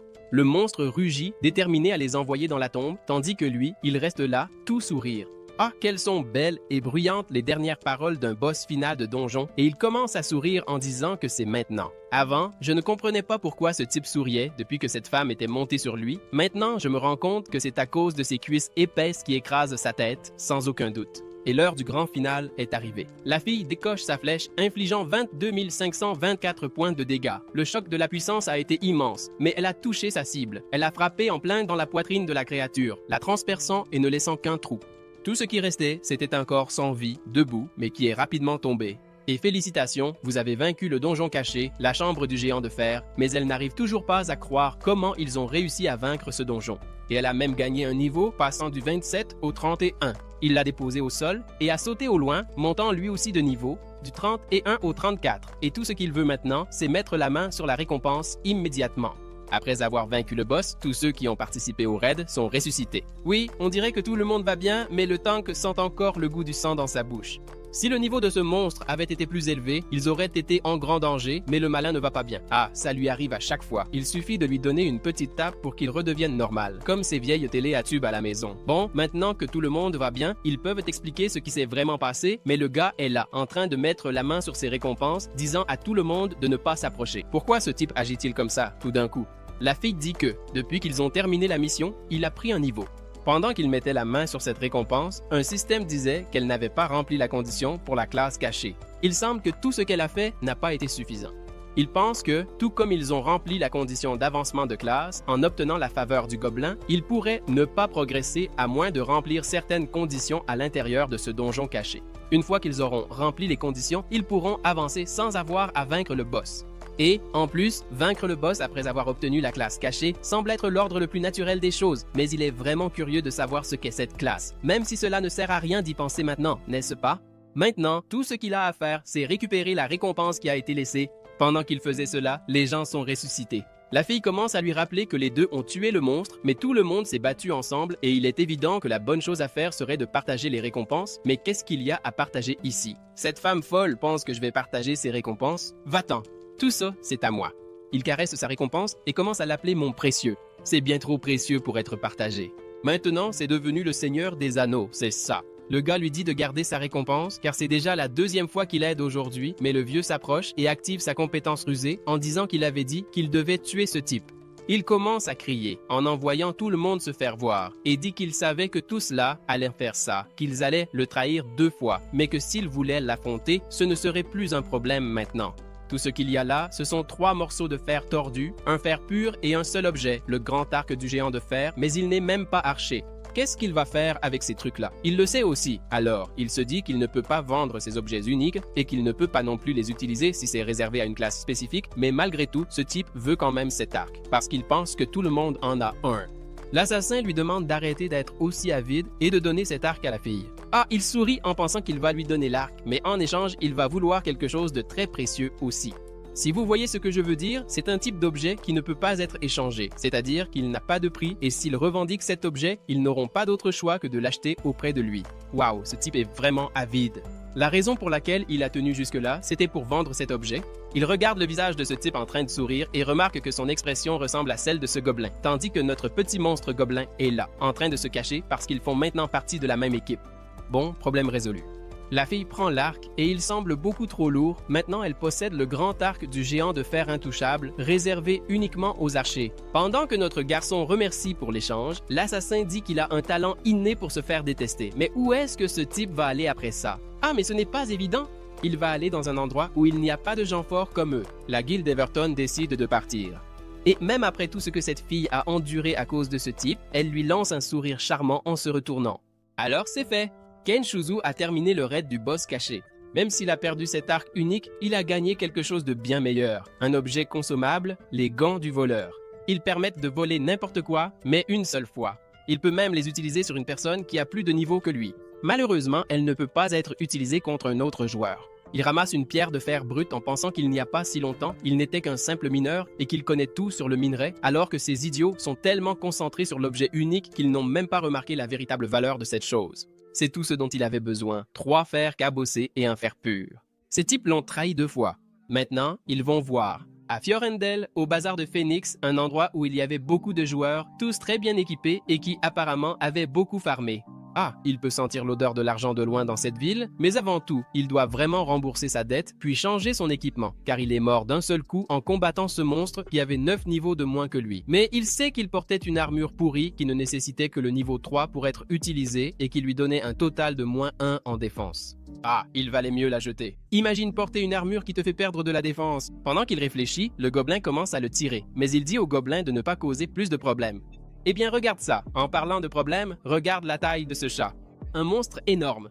Comment un monstre boss peut-il se promener dans cet endroit? Mais sur ce chat, il y a une fille aux cheveux bleus qui dit qu'elle n'a jamais vu personne invoquer des gobelins auparavant. Elle s'appelle Irène, une invocatrice de niveau 76. Elle demande si ce monstre est une invocation à lui. Si quelqu'un est monté dessus, cela signifie que ce monstre n'est qu'une invocation aussi.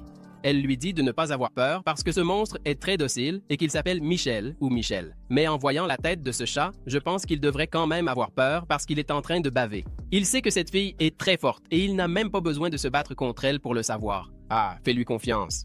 Niveau 76, c'est plutôt faible. Y compris la guilde Everton, la plupart des guildes n'ont même aucune chance contre elle. Elle caresse son chat tout en lui demandant son nom. Il se présente comme Chinshisu, mais elle demandait le nom du gobelin. Est-ce qu'il n'a donc pas encore été capable de donner un nom à sa créature, mais qui se soucie des noms des monstres? Et cette fille a même trouvé un gobelin mignon. S'il continue à traiter sa créature de cette façon, il ne va pas s'attacher à elle. Elle lui demande de regarder son invocation et celui-ci a adopté une posture agressive pour défendre son maître, qui ne lui a même pas donné un simple nom. Ce n'est qu'après avoir entendu « Protège-moi » qu'elle dit qu'elle s'en va et la prochaine fois, elle espère qu'il aura déjà donné un nom à son gobelin. Il la remercie pour le conseil et s'excuse de ne pas y avoir encore pensé. Ce type continue de penser que personne n'a besoin de donner un nom aux gobelins et qu'ils n'ont aucun problème avec ça. Un peu plus tard, il se trouve dans une boutique d'équipement. Le gars est en train d'évaluer son équipement et, en examinant son matériel, il dit que tout est nul. Ce n'est rien d'autre que des ordures. Et en parlant d'ordures, utiliser un sac poubelle serait mieux. C'est le PNJ Humble, la grande gueule. Ah, mais c'est justement pour ça qu'il est venu en acheter un meilleur. Il lui propose une cuirasse en fer dur et un prix de 350. Converti en dollars, cela signifie que ça revient à environ 40 $. Il sait qu'il a une invocation puissante, mais si quelqu'un ne serait-ce que le frôle dans l'état où il se trouve, il va mourir. Il doit donc investir beaucoup dans la défense et il décide d'acheter. La grande gueule dit qu'il reconnaît les bons équipements et que celui-ci a été fabriqué avec le fer de la meilleure qualité possible. Et il ne l'a pas fait pour que des idiots comme lui l'utilisent.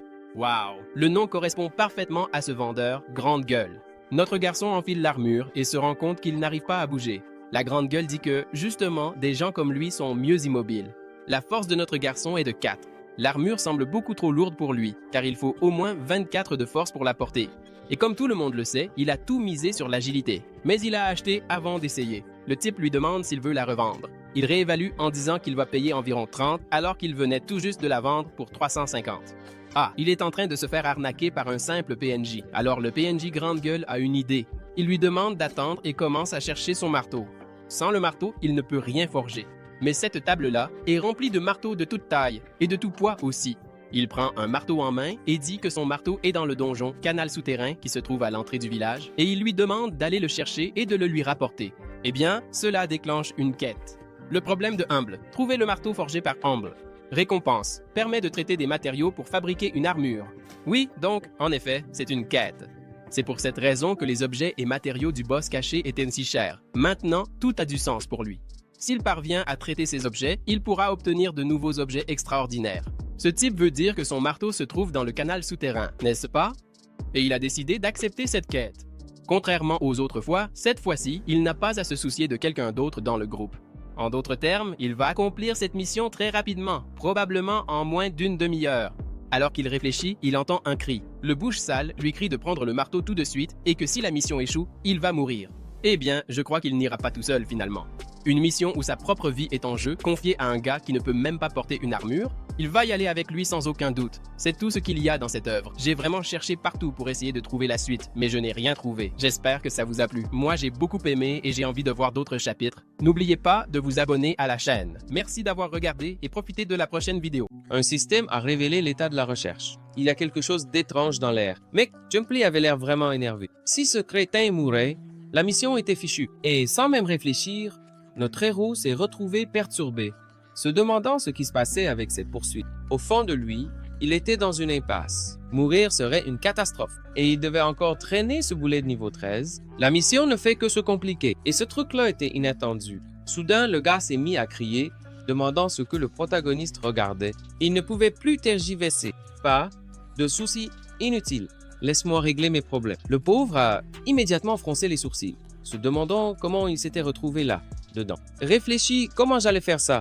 Il avait investi tous ses points en agilité. Maintenant, il devait courir, mais pas pour fuir les monstres. Il allait directement vers le boss et s'est lancé sans hésiter. Il s'est mis à courir, faisant des calculs à toute vitesse. Après tout, il savait déjà comment fonctionnait cette mission d'escorte. Il a pensé à utiliser ça pour se débarrasser de ce crétin à l'entrée. Soudain, une notification est apparue. Jumply était en train d'être attaqué. Ouais, son plan est tombé à l'eau. Le pauvre est resté paralysé, comme s'il avait été gelé. Jumply était entouré de monstres, de zombies et de blobs. Sur lui grogna celui qui était grand et qui oserait s'y frotter. Le protagoniste a alors crié rapidement, appelant son gobelin, qui est aussitôt arrivé en courant comme un ouragan. Il a crié, a volé avec son bâton et a frappé le visage de Jumply, causant des ravages dans la horde de monstres.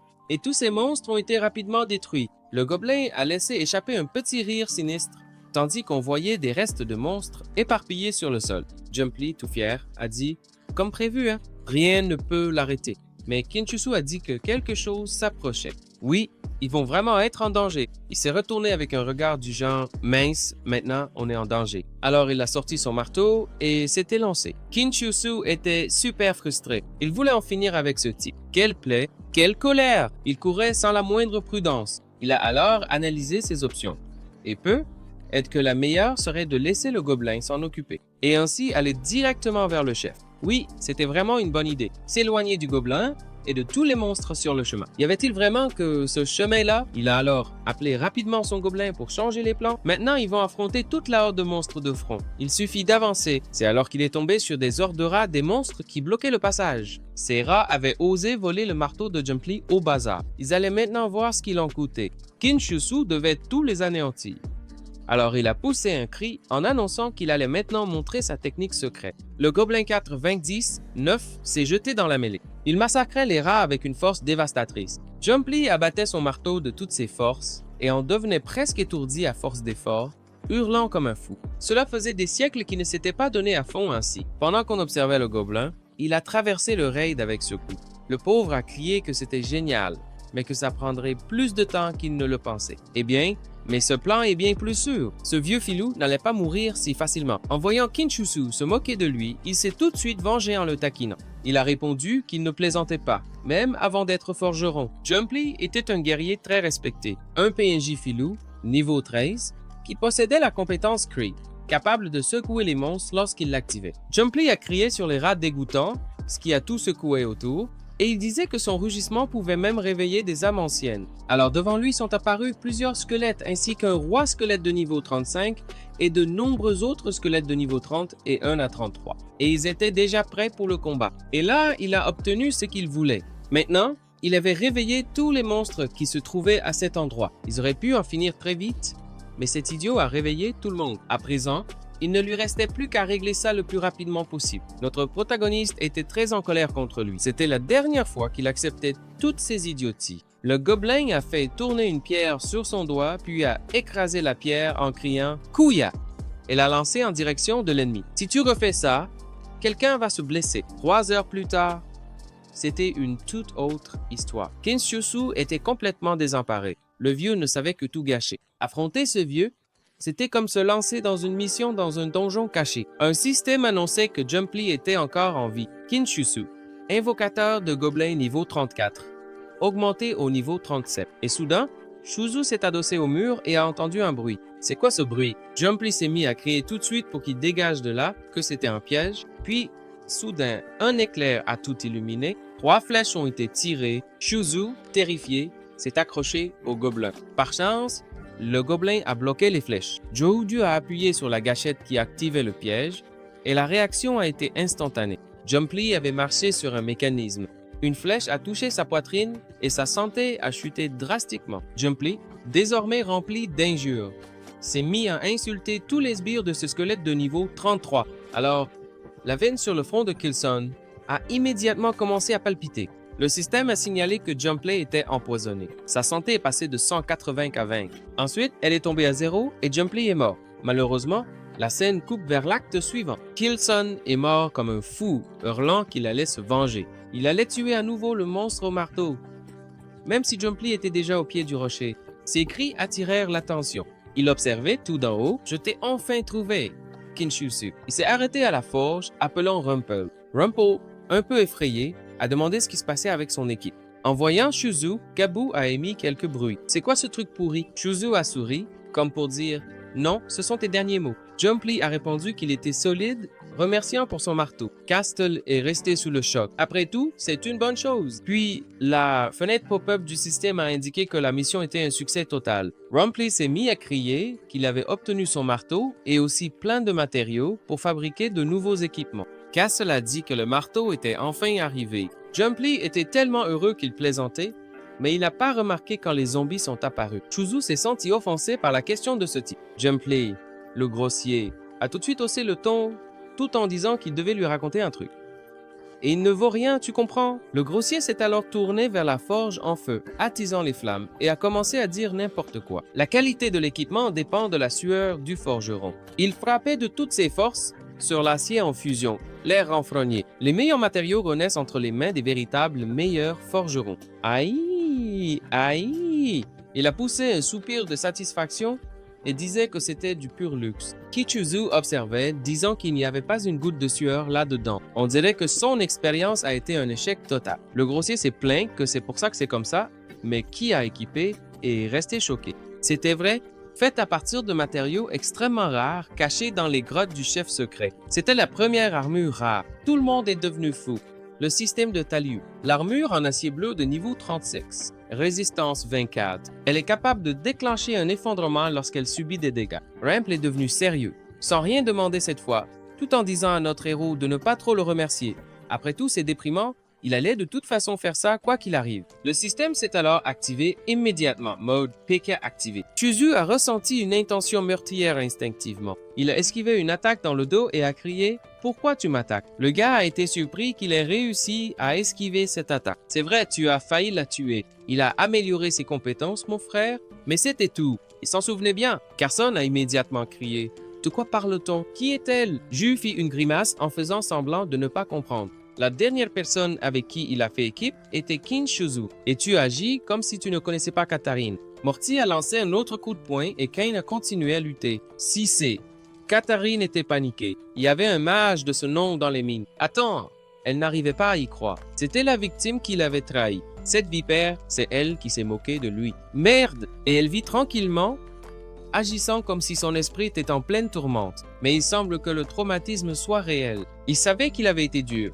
Mais est-ce que tout est vraiment de sa faute? Il a crié que non. La faute revenait à Roger. Il s'est déchargé de toute responsabilité. Ju a immédiatement cassé l'ambiance. Non, c'est lui. Ce n'était pas sa décision à cause de son état. L'héritier est toujours Yang. Et la position de la société est aussi un vrai chaos. Alors le gars a tenté un coup contre Shuzu, mais ce coup a été inutile car il a continué à sourire. Maintenant, la conversation doit reprendre depuis le début. La fille du président ne va pas bien. Cher téléphone, semi-conducteurs et plus encore, ce n'était pas juste un groupe d'entreprises ordinaires. En effet, c'était l'une des plus grandes du Sud. Et pour réussir, il suffisait d'être embauché. Mais la fille de la présidente était là, évanouie à l'hôpital. Alors, quand Jules l'a appris, elle a crié « Attends, tu veux dire qu'elle a été attaquée par un monstre de niveau 80 ?» Ça a dû être un choc énorme pour elle, c'est certain. Et apparemment, à cause de cela, elle ne va pas se réveiller. Jules regarda perplexe, mais comment a-t-il bien pu s'en sortir? Parce qu'il était niveau 3, non? Et elle, qui était presque niveau 40, n'a même pas survécu. Tout le monde resta silencieux, cela n'avait aucun sens.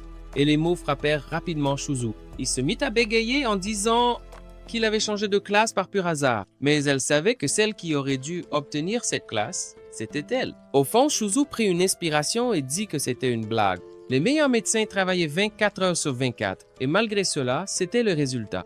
Imaginez s'il avait été à leur place.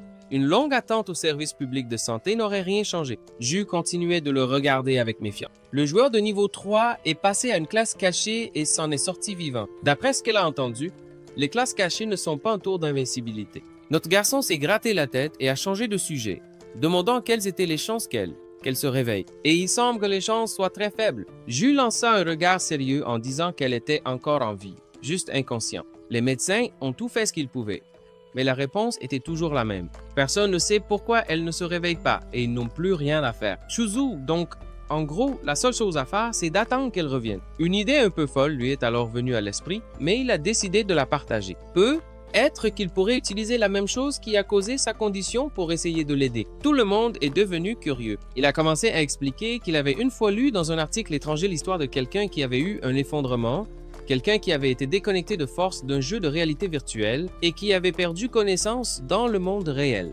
Alors que tout le monde, toute la famille, avait déjà perdu espoir. Mais ensuite, quelque chose s'est produit et apparemment, il a repris conscience dans le jeu. À la porte du paradis. C'est ce qu'il disait. Il a marqué une petite pause dramatique et a dit que les probabilités étaient extrêmement faibles, du genre 1 sur 10 millions. Est-ce que ce type était en train de donner de faux espoirs à tous ceux qui n'avaient plus rien à quoi se raccrocher? Après tout, il avait déjà trompé tout le monde une fois. Il lui tenait la main pendant que Dieu gardait un calme impressionnant. Mais au lieu de rester immobile, il comptait les secondes, attendant qu'elle se réveille d'elle-même. Mais la tension était presque palpable dans l'air. Ju restait là, immobile, la fixant du regard, comme s'il était en transe. Il analysait chaque mouvement de son visage, essayant de deviner ce qui se passait. Son regard mettait littéralement l'estomac du protagoniste en miettes. Il était extrêmement nerveux. Ce n'était qu'un simple changement sur son visage. Mais cela semblait être un événement majeur. Katarine resta figée, comme si le temps s'était arrêté. Son expression était belle, mais complètement vide. La pauvre! et il ne savait pas quoi faire. Au fond de lui, notre chevalier héroïque se disait qu'il n'arrivait pas à y croire. Il voulait dire quelque chose, mais il n'arrivait pas à croire ce qu'il voyait. Il était difficile de croire que le président avait laissé cela se produire. Il ne voulait pas comprendre comment ils avaient pu la laisser revenir dans le jeu. Pendant un instant, il ressentit une pointe d'inquiétude. Il était inquiet, et s'il découvrait qu'il avait menti, qu'est-ce qu'une corporation aussi grande que ferait de lui? Adieu, adieu pour lui, mon pote. Il s'imaginait effacé de la surface de la Terre, sans que personne n'en sache jamais rien. Tandis qu'il se distrayait, faisant quelques tours autour de Catherine, il murmurait tout bas l'espoir qu'elle commence. La chance qu'elle reprenne conscience vivait encore en lui. Malgré tout, le gars a essayé de se calmer un peu, mais au fond, il savait, s'il ne tentait rien, ça ne ferait aucune différence. Au minimum, il voulait être le gars qui avait essayé de la sauver. Et peut être que cela suffirait pour une entreprise aussi grande. Après que tout le monde ait abandonné, il était encore là. Il se demandait s'ils ignoraient vraiment quelqu'un qui s'était autant donné de mal. Et si, par miracle, elle se réveillait vraiment. Ce serait une sacrée chance. Mais si ça ne marchait pas, mais le gobelin, on aurait dit qu'il était d'accord avec lui, comme par un tour de magie et une logique folle. Alors notre garçon a tendu la main et a touché le menton de Catherine. Il calculait tout comme s'il était dans un jeu. Il allait faire semblant de faire tout ça pour elle. Faire ça un moment juste pour voir ce que ça donnerait. Puis revenir et tout raconter. Se préparer au pire, car soudain il s'est mis à rire de lui-même. Mon Dieu, bon sang, il était un génie. D'accord? Maintenant, il allait devoir l'emmener avec lui d'une façon ou d'une autre. Il regardait Catherine qui était encore paralysée. Pauvre fille, elle n'arrivait même pas à bouger toute seule. Il a beaucoup réfléchi à ça et a eu une excellente idée. Il fut vite satisfait de voir que Catherine commençait à bouger. Et elle était traînée derrière lui, tranquillement, regardant dans la direction où ils allaient apparemment dans le système en la tirant. Elle suivait et ça marchait. Mais pendant qu'il marchait, il commença à ressentir quelque chose de très étrange, comme s'il avait plusieurs regards fixés sur lui. Attends un peu, qu'est-ce que c'est que ça? Tout le monde le regardait. Et la situation là, n'était pas du tout tranquille. Mais le gobelin s'amusait comme un fou. Ça ne semblait vraiment pas bon. Et il a essayé de s'expliquer, mais la situation devenait de plus en plus compliquée. Et il est devenu très nerveux. Et il a dit que ce n'était pas ce que ça semblait être. Vraiment, il la connaissait, tu vois. Mais la femme près de lui a lâché un « Ouais, c'est ça ». Et c'est comme ça que tu traites quelqu'un que tu connais. Puis, il resta figé, abasourdi. Quoi? Non. Attends, il était à nouveau coincé, le pauvre, dans cette situation. C'était comme si la pression augmentait. Il ne savait pas comment sortir de cette situation. Bientôt, quelqu'un l'appela et lui demanda d'aller dans cette direction. Il s'est retourné et a vu un homme plus âgé avec une barbe blanche. Son visage semblait extrêmement familier. Il a alors demandé qui c'était et l'homme a répondu qu'il n'y avait pas le temps d'expliquer. L'homme lui disait de marcher vite, sans trop traîner. Suis-moi, c'est tout. Cet homme allait droit au but. Tous deux sont entrés dans une impasse. Et il continuait à observer l'homme. Et maintenant, il ne s'attendait pas à revoir cet homme. Mais l'homme l'a rapidement corrigé, le traitant de filou, de sans gêne. Maintenant qu'il voyait mieux, tout commençait à avoir du sens. Ce gobelin était en fait la création de Kim Sun-soo, c'est bien ça. Et c'est comme ça qu'il s'en est sorti vivant de ce pétrin. Mais ne pense pas qu'il te fait confiance, pas le moins du monde maintenant. Qu'est-ce que ce type manigance cette fois-ci? Sung-Giel a fait semblant de ne rien comprendre, disant que la dernière fois, tout avait mal tourné. C'est juste parce qu'on s'est alliés pour vaincre le boss, que tout est de notre faute. Il n'avait pas l'habitude de se déplacer comme ça. Cela a rassuré Kim, mais notre gobelin est resté silencieux à ses côtés. Il faisait quelques bruits du genre blablabla, puis changeait de sujet. Est-ce que ce type fait partie de ceux qui collectent des informations? Ou alors, serait-ce un espion? Ce gars-là ne s'y connaissait pas trop dans ce domaine. Sung-Giel a posé un doigt sur ses lèvres pour demander le silence. S'il veut en savoir plus sur Furundel, il faut d'abord qu'on aille dans un endroit plus sûr. Alors, ils ont pris un chemin très étrange, et c'était peu familier pour Kim Sun-soo, et soudain, le système a lancé une alerte. Le mode PK a été activé sans avertissement. Sun-soo a donné quelques coups de poing à Sung-Giel. La tête du gars semblait enflée, avec un museau de cochon à cause des coups. Sung-Giel a dit qu'il ne savait pas tout sur Furundel, mais qu'il était quand même bien informé. Et là-bas, le chef est appelé une fois par mois, comme cela s'est passé avec le révérend. Ils n'apparaissent que lorsqu'une condition spécifique est remplie. Maintenant, il était encore plus confus, mais c'est vraiment sérieux. Pourquoi ce type est-il aussi obsédé par les donjons? C'est comme si, dès qu'il a un retard, il perd la tête. Qui a inventé une excuse sur le moment? C'est à cause de l'argent, évidemment. Plus le donjon est difficile, plus les récompenses sont grandes. Alors le ton de Sung-Giel est devenu sérieux. Même toi, aussi désespéré d'envahir des donjons, tout à son temps. Il vient tout juste d'arriver à Florandel. Regarde la taille de cette ville. Il est reconnaissant qu'il soit là. Après tout, ils sont à Phoenix Albacete. Voilà le vrai capital. Et cela devrait commencer par la quête principale du jeu. C'est pour cela que les joueurs les plus forts y vont. Quand il a dit cela, les yeux de Kim Sun-soo se sont immédiatement illuminés. Attends, tu as raison. La quête principale, s'il se concentre sur l'achèvement des quêtes principales, il accédera automatiquement à des zones et des niveaux supérieurs. Comment n'a-t-il pas pensé à ça avant? C'est seulement maintenant qu'il se rend compte qu'il est idiot. Mince, maintenant, je suis tout excité. Alors, il s'est tourné vers le gobelin, et tous deux sont repartis avec une énergie renouvelée. Mais, soudain, Shonzu a remarqué quelque chose n'allait pas dans la main du gobelin. Il a tout de suite détecté qu'il manquait quelque chose et s'est arrêté immédiatement. Alors, terrifié, les yeux écarquillés. Attends, où est-elle? Où est cette fille? Le type avait enlevé la fille, mais il savait qu'elle n'était pas très loin. Deux cinglés se trouvaient devant Catherine. Le plus grand la regardait d'un air vraiment méprisant. L'un d'eux a souri d'une manière un peu malveillante. « Hey, regarde son équipement, tout est de première qualité, tout est au top. » Le grand gaillard s'est léché les lèvres en disant qu'elle était partie aux toilettes et avait laissé son personnage en ligne. L'un d'eux a dit, avec un sourire vraiment crétin, qu'il faudrait appeler un agent de sécurité pour la protéger, mais bon, ça te ferait pas te sentir mieux non plus. À ce moment-là, Shun courait comme un désespéré. Son cœur battait à tout rond. La panique s'était complètement emparée de son corps. Cette fille était inconsciente et constituait une cible facile. Et si quelque chose lui arrivait, il se pourrait qu'elle meure vraiment cette fois. Un appel est arrivé via Ju et il était très sérieux. La jeune fille est-elle encore en vie? En sécurité, Kin a commencé à rire discrètement et à mentir effrontément. Il a dit qu'il l'était. Ju a insisté pour qu'il montre son visage, mais Kanson a répondu immédiatement, essayant d'envoyer l'argent en premier. Puis il se ressaisit et se corrigea rapidement. « Attendez, je veux dire que nous sommes tous les deux au milieu de quelque chose d'important en ce moment. Ju, tu es essoufflé comme ça? Oh zut! Il a juste dit qu'il était occupé, d'accord? Et puis il va tout lui montrer. » Mais Ju a insisté pour qu'il monte. Alors rapidement, il a raccroché.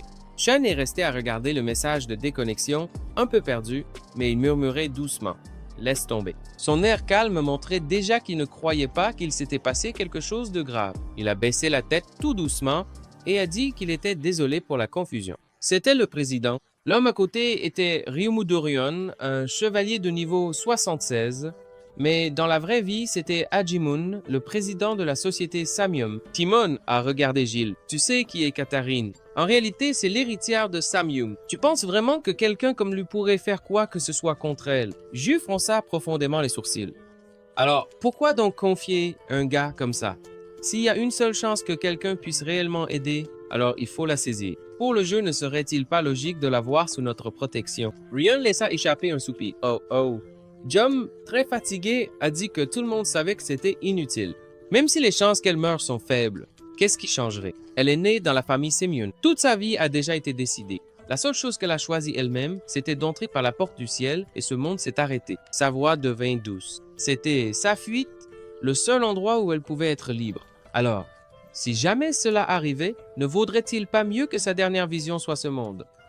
Et non le plafond de l'hôpital? À ce moment-là, Shun courait à toute vitesse dans la ville, allaitant. Quel genre de jeu simule le fait de manquer d'air? Sérieusement, il gémit de colère. Comment vais-je la trouver dans une ville aussi grande? Soudain, une pensée lui traversa l'esprit. Attends une seconde. Il n'a encore rien fait de concret, n'est-ce pas? Il a aussi obtenu un point de gobelin. Vraiment curieux. Il ouvrit alors rapidement son système avec une compétence qui venait tout juste d'être débloquée. Une nouvelle compétence de gobelin était maintenant disponible dans la boutique de compétences. Les yeux de Chanson brillèrent aussitôt. Voyons quelle compétence de partage nous avons maintenant. Mais il devait attendre un peu le gobelin. Après tout, il allait sacrifier quelques points de joueur pour récupérer. Le gobelin invoqué devait tenir bon. Mais pourquoi devrait-il rendre de l'énergie à un gobelin qui ne perd même pas de vie? Il est ensuite passé à la compétence suivante du gobelin. La lance du gobelin. En d'autres termes, il pouvait lancer le gobelin dans la direction qu'il voulait. Chanson pensait « jeter un gobelin ?» Il y a un sourire malicieux apparu sur son visage. Cela oui, peut, est-ce que cela pourrait être très utile? Il activa l'invocation en même temps et le tint par la tête et activa le fouet de compétence. Ils volèrent comme un boulet de canon et il scruta la zone d'en haut, puis désigna un coin du village en criant, mais soudain, il ne put retenir son rire. Les Cartarins couraient dans cette direction. « Ah! Ah! Katharina! À partir de maintenant, je vais te chercher. Soyons ensemble pour toujours, mon amour. Je t'aime. » Mais quand il est arrivé, elle était debout et à côté d'elle se trouvaient deux breux. L'un était un apprenti épéiste de niveau 44 et l'autre n'était rien d'autre qu'un costaud, un bagarreur de niveau 46. L'un d'eux a dit que c'était ce type moche d'avant. L'autre a même ri. L'épéiste a aussi souri et ils ont commencé à dire qu'ils étaient là pour rendre cette fille heureuse. Et un type aussi, laid que lui ne la mérite pas. Shanson a dit « Ah oui, tu crois que je l'ai amené ici pour divertir? T'es qui? Espèce de salaud. » Mais ils disent qu'ils ne sont que deux héros charmants qui aiment sauver les demoiselles en détresse. Shunju les a traités de sacs à merde et a dit qu'ils étaient la raison pour laquelle elle était en danger en ce moment. L'un d'eux a commencé à sourire largement et a dit que c'était l'heure de mourir, sale bâtard. L'autre a craché et s'est jeté sur Kim, mais avant qu'il ne puisse s'approcher. Le gobelin sautait partout en demandant du calme, comme un fou. Une seconde s'écoula et deux héros en herbe se tenaient là, ne sachant pas quoi faire. Ils étaient allongés sur le sol et Shelzon ne pouvait retenir son rire, devenant sérieux. Il s'est amusé à montrer à quel point les gars étaient idiots. Cela a dû être un sentiment étrange de perdre contre un gars bizarre et d'être moqué. Quelle honte! Cependant, entre-temps, un garde à l'arrière a commencé à remarquer l'agitation. Il se pencha et demanda « Quel est ce bruit ?» Et il commença à s'approcher du tumulte. De retour dans la scène de la ruelle, Shelzo parlait comme un fou et attachait une corde autour du cou de Katharine. Mais soudain, il s'est figé. Son sourire disparut rapidement. Il regarda devant lui et pensa « Ah, merde !» Un garde arriva, brandissant une arme et criant. Il accusa Kim et son ami de meurtre et d'enlèvement. C'était la catastrophe. Ce n'était vraiment pas bon. Il a bien fait comprendre que Shelzo allait avoir des ennuis, mais notre protagoniste a levé les mains, déjà désespéré. Si un garde PNJ l'attrapait, la prison deviendrait sa maison pour longtemps. Il pensait qu'il allait perdre ses précieuses heures de liberté et qu'il devait agir vite. Zun, le petit malin, est apparu de nulle part. Il est passé tranquillement, a mis son bras autour de Kim Chun-Zun, tout souriant, et a commencé à dire qu'il la cherchait. Seo Gyeol s'est penché et a murmuré que ce n'était pas le moment de tuer des gardes. Après tout, ce tumulte allait provoquer un véritable chaos qui le marquerait à jamais. Tous les gardes pourraient débarquer. S'il ne voulait pas voir l'enfer, il devait coopérer avec Seo Gyeol sur le champ. Il semblait avoir un plan. Seo Gyeol a assuré qu'il s'occuperait du reste. Il s'est approché du garde calmement et a parlé d'une manière extrêmement détendue, demandant si le garde avait eu une longue journée. Le garde l'a observé avec une extrême méfiance et a demandé s'il était avec eux et ce qu'ils étaient en train de cacher. À ce moment-là, un message inattendu du système est apparu. L'option de créer une légère décharge sur l'un d'eux était déjà débloquée. Cela pourrait augmenter la faveur. Il a contourné le garde en passant discrètement la main et lui a tendu un sac, lui disant de prendre ça et de faire comme s'il n'avait rien vu. Un pot de vin? Ah, il est devenu très curieux, avec une expression extrêmement déformée, insolente, et l'a traité de racaille corrompue. La faveur a chuté immédiatement. Il est resté stupéfait, le pauvre, et a arrêté de cligner des yeux rapidement. À quoi pensait-il? Il a vu que Zumbriyu était en train d'être traîné. Il a laissé qu'il l'attrape à sa place. Attends, il pourrait même être un type bien. La scène coupe alors sur Kim. Il se tenait debout devant un château colossal, criant à un garde à l'entrée. Pourquoi ce type ne le laissait-il pas entrer? Il était vraiment agacé. C'est ici que les choses se passaient. Le centre des missions de la capitale. Un jeune homme en tunique jaune disait qu'il n'allait pas perdre son temps. La porte ne s'ouvrait pas pour lui. Chun s'est tourné vers lui, voulant savoir qui était ce type. Le gars, pile dans le mille, a souri et s'est présenté comme étant Dieu. Un point d'exclamation flottait au-dessus de sa tête. Un marqueur de recherche. Le fou était un donneur de quête. Le dieu se gratta la barbe en disant que la première chose qu'il fit en arrivant fut de faire une scène. S'il était débutant, il devrait le savoir. Kim resta figée, confuse. Ses yeux étaient blancs, semblant vides. Le gars rit, adorant son expression. C'était l'expression d'un véritable aventurier. Il décida qu'il serait choisi, qu'il allait s'occuper de sa quête. Les ruines perdues. Sans hésiter, il accepta la mission. Il dit qu'il l'emmènerait à l'intérieur du château. Alors la mission principale fut lancée, et il devait récupérer le noyau du golem dans les ruines perdues. En montrant sa valeur, le noyau du golem ne valait rien. Première récompense, 250 pièces. Quand Kim est entré, il s'est rendu compte qu'il avait été complètement dupé. Merde, il aurait dû me prévenir, c'était exactement le genre de donjon qu'il voulait éviter. Il a commencé à se plaindre des ruines perdues. Ce qui a été perdu là-bas, c'était la vie des pauvres types, les idiots qui étaient venus avant lui. Il a analysé ses chances. Éviter les pièges était extrêmement facile, mais cette fois, il n'était pas seul. Il devait protéger quelqu'un. Il a murmuré tout bas qu'il ne l'aimait pas, mais malheureusement, il ne pouvait pas la laisser se blesser. Il s'est tourné vers le gobelin et lui a dit de tenir la laisse. Le pauvre, prenant une grande inspiration, a rapidement lâché prise, a crié et s'est élancé, sautant par-dessus les pièges et les plaques de pression. Kim Chun-soon a atteint l'autre côté et a crié au gobelin, activant sa compétence d'invocation. Le gobelin a atterri devant lui en criant « Silence !» mais il tenait toujours la laisse. Catherine était encore de l'autre côté. La laisse était tendue. Catherine a failli tomber, la pauvre. Oh mon Dieu, elle ne va pas tomber, n'est-ce pas? Kilso a crié de dégager le gobelin du chemin. Il a répondu au cri et a tiré fort sur le col de Catherine. Elle volait comme une poupée de chiffon, la pauvre. Notre garçon était horrifié. Que faisait-il? Il couvrait son visage avec ses mains, mais il pouvait toujours voir à travers ses doigts. Waouh, maintenant la panique s'est emparée de ce type. Oh, Catherine, tiens bon, cette fille ne pouvait pas mourir là. Pas à cause de lui. Il suppliait pour qu'elle tienne bon. La scène passe à Agmon, en train d'enlever sa cravate.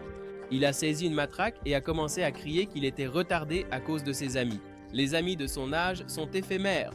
Inconscient, il l'avait déjà prévenu auparavant. Il a lancé un regard de mépris à la fille. Il se demandait s'il avait vraiment choisi cette voie, vivre comme l'une de ces filles pitoyables. Catherine s'est jetée au sol avec elle, a demandé pardon et a promis qu'elle ne referait plus ça.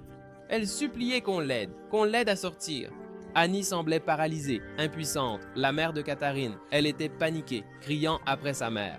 Mon a attaqué de nouveau. Ce type était très froid et attaquait uniquement une tâche. Aemon l'a incité à revenir une fois de plus. En pleurant, Catherine demandait au gobelin « Qu'est-ce qu'ils vont faire maintenant ?» Le gobelin a souri et a crié le nom de Shelze. Il a fermé les yeux, après tout, quelqu'un n'approcherait jamais des filles comme elle, sauf si elles faisaient quelque chose. Et il a pensé à la résurrection. Il s'est arrêté et a réfléchi « Seigneur, ce n'est qu'un petit jeu. » Mais ce n'était pas réel. Ah là là, un beau et profond soupir. La situation était impossible. Depuis le début, dans une virée sans but, elle est en danger. La loi du bon samaritain, peut-être, n'est pas un acte indécent. C'est simplement de l'aide. Il s'est penché de nouveau et a hésité sur le point d'aider. Quand soudain, Iko est intervenu en disant que la dame attendait. Quelle folie, mec! Un Chelson est resté à regarder, se demandant ce qui se passait. Il a vu les lèvres ridées de Shell. Le fils de pute s'est esquivé, mais il avait l'air terrifié. Il a crié qu'il les tuerait plus tard, mais Kim a commencé à bégayer. Tout allait bien. Elle n'était tout simplement pas morte. L'équipe médicale la surveillait, contrôlant ses signes vitaux et les mises à jour étaient constantes. Un tissu rare qui permettait la défense, tout était conforme aux normes. L'armure était de grande qualité et Jel disait que si ce n'était pas dans un donjon, elle ne tiendrait pas. Donc c'était tout à fait possible. Elle possédait des compétences extraordinaires, mais si c'était un donjon caché, c'était fini. Elle ne mourrait probablement pas. Pauvre gars, il a poussé un soupir de soulagement, donc elle n'était pas morte. La raison de vérifier était de s'assurer qu'aucun de ses cheveux ne touche son corps. Il a exigé de la voir. Quelqu'un a alors mis fin à l'appel et il est resté à regarder l'écran complètement abasourdi. Mais qu'est-ce que c'est que ça? Il était extrêmement en colère. Porte de la caverne. Kim Chunzo criait « Écoute-moi gobelin, cette fois ça va marcher !» Et ils se sont précipités vers la salle du boss, courant à travers le donjon et ils sont rapidement tombés sur un énorme rocher roulant. Alors il a commencé à crier au gobelin d'esquiver ce rocher. Il a attrapé Catherine et l'a utilisée comme une luge humaine, puis un pont cassé est apparu. Le gobelin l'a traversé comme s'il était le grappin du protagoniste. Il a utilisé la corde tendue comme une barre d'équilibre et a traversé avec une extrême prudence un énorme gobelin de pierre. Ils sont enfin arrivés dans la salle du boss. Chunzo a utilisé Catherine comme un bouclier humain. Le golem a balancé son bras et a envoyé Catherine voler dans les airs. Mince, c'est quoi ça? Mon frère a tout détruit. J'étais tellement excité que je l'ai utilisé, sans faire exprès, comme une arme contre le boss. Une notification du système, le gobelin, un sacré salaud. Ce type a commencé à crier que c'était à lui. Qu'est-ce que c'était? Le noyau du golem. Catherine était allongée par terre, la pauvre. Son bras tremblait, pendant que le golem et le gobelin étaient en pleine bataille. Les explosions résonnaient partout dans l'endroit, et la fumée et les étincelles envahissaient tout. Le gobelin ne laissait aucun répit. Il a planté son bâton en plein milieu de la poitrine du golem. Et le golem s'est effondré. Le gobelin a atterri en douceur. C'était comme si rien ne s'était passé. Mais notre garçon était vraiment détendu. Il a poussé un soupir de soulagement extrême. Ce n'était rien contre lui. Et il avait juste besoin de récupérer le noyau. Mais avant qu'il ne puisse assimiler ces deux choses, le gobelin a commencé à devenir stressé et agité. Le système indiquait l'amélioration des runes de phase 2 et il avait aussi monté de niveau en réanimation. Mais qu'est-ce que c'est que ça? Maintenant, il est gigantesque et il ne cesse de grandir. En d'autres termes, ce monstre va devenir plus fort. À chaque fois, ce golem changeait de cible. Maintenant, il vise notre protagoniste. Alors il a de nouveau activé sa compétence d'invocation et le gobelin est allé directement vers le golem, mais Joshua a crié de ne pas le détruire. Il devait essayer de bloquer, car s'il se brisait encore une fois, il deviendrait plus fort. Le gobelin a sauté devant lui, il s'est jeté pour esquiver dangereusement, c'était la seule possibilité. Le golem frappait le sol, les impacts faisaient trembler toute la terre, c'était fini, alors qu'un coup tombait, bam! Encore une fois, 2 autres coups, il esquivait les attaques et pensa en lui-même. Mince, c'est vraiment sérieux? Il survit? C'est fichu ou pas, rien de ce qu'il a fait. Si le noyau n'est pas détruit, il reviendra toujours, plus fort, le noyau devrait être son point faible. Il a comparé avec le titan de fer, mais ce n'est pas l'un d'eux. Il n'a pas de compétences. Et il a continué à courir en réfléchissant rapidement. Que pouvait-il faire? Il pense à écraser l'ennemi. Et si ce type devenait soudainement plus fort? Plus fort que son gobelin? Dans la salle, la tension ne fait qu'augmenter. Catharine est immobile, perdue dans ses pensées. Les pas du golem se rapprochent et il se souvient soudain de quelque chose. Un souvenir d'un piège secret. Les yeux de Catharine se dilatent instantanément. Elle pousse un cri terrifiant. Le golem le plus puissant est là. Il assène un coup de poing brutal à Catharine, l'impact est assourdissant, la poussière et les débris volent. Le champ de bataille devient obscur, atteignant un point critique. Catharine se sent en danger, son cœur s'effondre. Elle craint le pire, elle prie pour s'en sortir indemne. Catharine essaie de se calmer et les dégâts ne sont probablement pas mortels, mais le golem ne s'arrête pas. Il enchaîne coup sur coup, on distingue à peine Catharine dans la fumée, une voix retentit derrière lui. « Merde, qu'est-ce qui se passe là-bas » Catharine demande, elle se retourne confuse, elle s'appuie sur son bâton magique, que se passe-t-il? Elle est perdue, mais elle semble vite reprendre ses esprits. Elle observe tout autour d'elle. Catharine se demande ce qu'elle fait là. Et qui est-il? Qu'est-ce qui s'est passé? Le protagoniste commence à bégayer. Ah! Mais le système avertit rapidement, la compétence de fuite est activée. Ne crie pas comme ça. Il sourit, extrêmement confiant. Après tout, il a sauvé l'héritière de l'entreprise. Il va recevoir une sacrée récompense. Bon sang, où est le problème? Catharine le coupe net sur le moment. Et t'es sourd ou quoi? Changeant de ton de façon radicale, encore plus amicale. Mais oui, tu veux savoir ce qui s'est passé? Une fille qui a été attaquée par des monstres s'est évanouie au milieu d'un donjon. Au moment du discours noble, la gemme est tombée de nulle part en tournoyant comme un moulin et s'est effondrée avec fracas. Mince, quelle rage! Elle aurait pu prévenir encore une fois, une autre attaque. Catharine crie en courant, complètement folle. Qu'est-ce qu'il lui a demandé? Il ne fait que cligner des yeux attentivement, il ne peut plus hésiter. Catharine murmure qu'elle a peur, peur de ce qui va arriver. Et si son père découvre? Il peut me tuer. Dans cette réalité, Catharine crie de panique et les autres tiennent bon. Ji-woo a couru dans la chambre. Tu es revenu, le médecin confirme et elle est réveillée. Quelque chose de très étrange s'est passé. Elle est dans un état critique. Ju est furieux contre Chunzo, ce salaud de bâtard. Son estomac se retourne. Qu'est-ce qu'il lui a fait, bordel? Le médecin, il a un coup d'avance. Nous allons la sortir rapidement du jeu en débranchant l'appareil et il refuse de laisser cela arriver. Ils ne peuvent pas la débrancher comme ça. C'est trop risqué. Avec le donjon encore actif, le système n'a pas libéré l'option. Il serre les poings et Kim Sun-Soo garde le contrôle. Il va regarder en direct.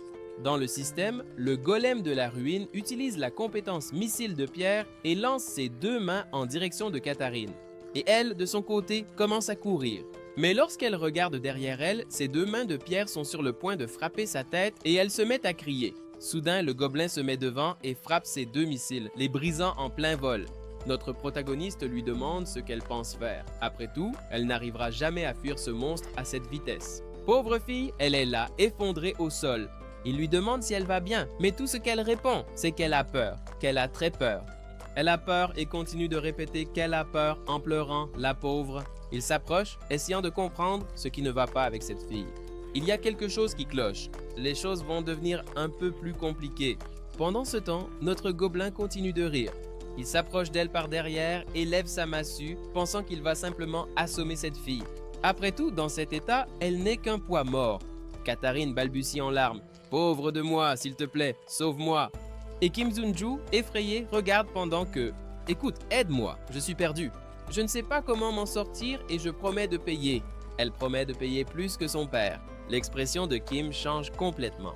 Mais qu'est-ce que tu racontes? Bien sûr que je vais te sauver! On va tous s'en sortir vivants. Détends-toi, ce n'est pas tout à fait ça. Fuir ou se battre? En quoi peux-tu m'aider? Sans réponse, sans soutien de la famille, personne ne va m'aider. Jiu averti par les communicateurs. Kim, espèce de salaud, j'en ai marre. Si tu ne ramènes pas la fille, tu vas avoir affaire à moi. Et le gobelin du 99 lève sa matraque, prêt à attaquer. Ne fais pas ça! Zunju crie rapidement. Écoute, mon pote, tu vas trop loin. Tu agis comme si c'était ma faute, pourquoi as-tu demandé de l'aide? Si tu ne me fais pas confiance, regarde Katharine à l'écran. Elle va bien, regarde. La confiance, c'est tout, bon sang. Il ne l'a pas enlevée, il l'a juste aidé à se remettre. Détends-toi, frère. Ju, reste cool. Le gaz est encore méfiant. Il se demande ce qui se passe là-bas. Elle a l'air bien. Pourquoi ce changement soudain? Qu'est-ce qui s'est passé, bon sang? Il commence à ajuster ses lunettes et comprend que ce n'était qu'un malentendu. Ju dit qu'il termine aussi cet accord et qu'il va y aller en personne pour la ramener. Mais notre protagoniste commence à se plaindre qu'il est à un moment crucial et qu'il doit finir le travail. Alors Ju raccroche tout simplement. Ouf, c'était moins une. Il a eu très peur. Mais Kim lui dit d'être franche et qu'il vaut mieux qu'elle tienne sa parole concernant l'argent. Elle commence à pleurer et le traite de menteur. Et il lui demande de ne pas mal comprendre, après tout, il a besoin de beaucoup d'argent.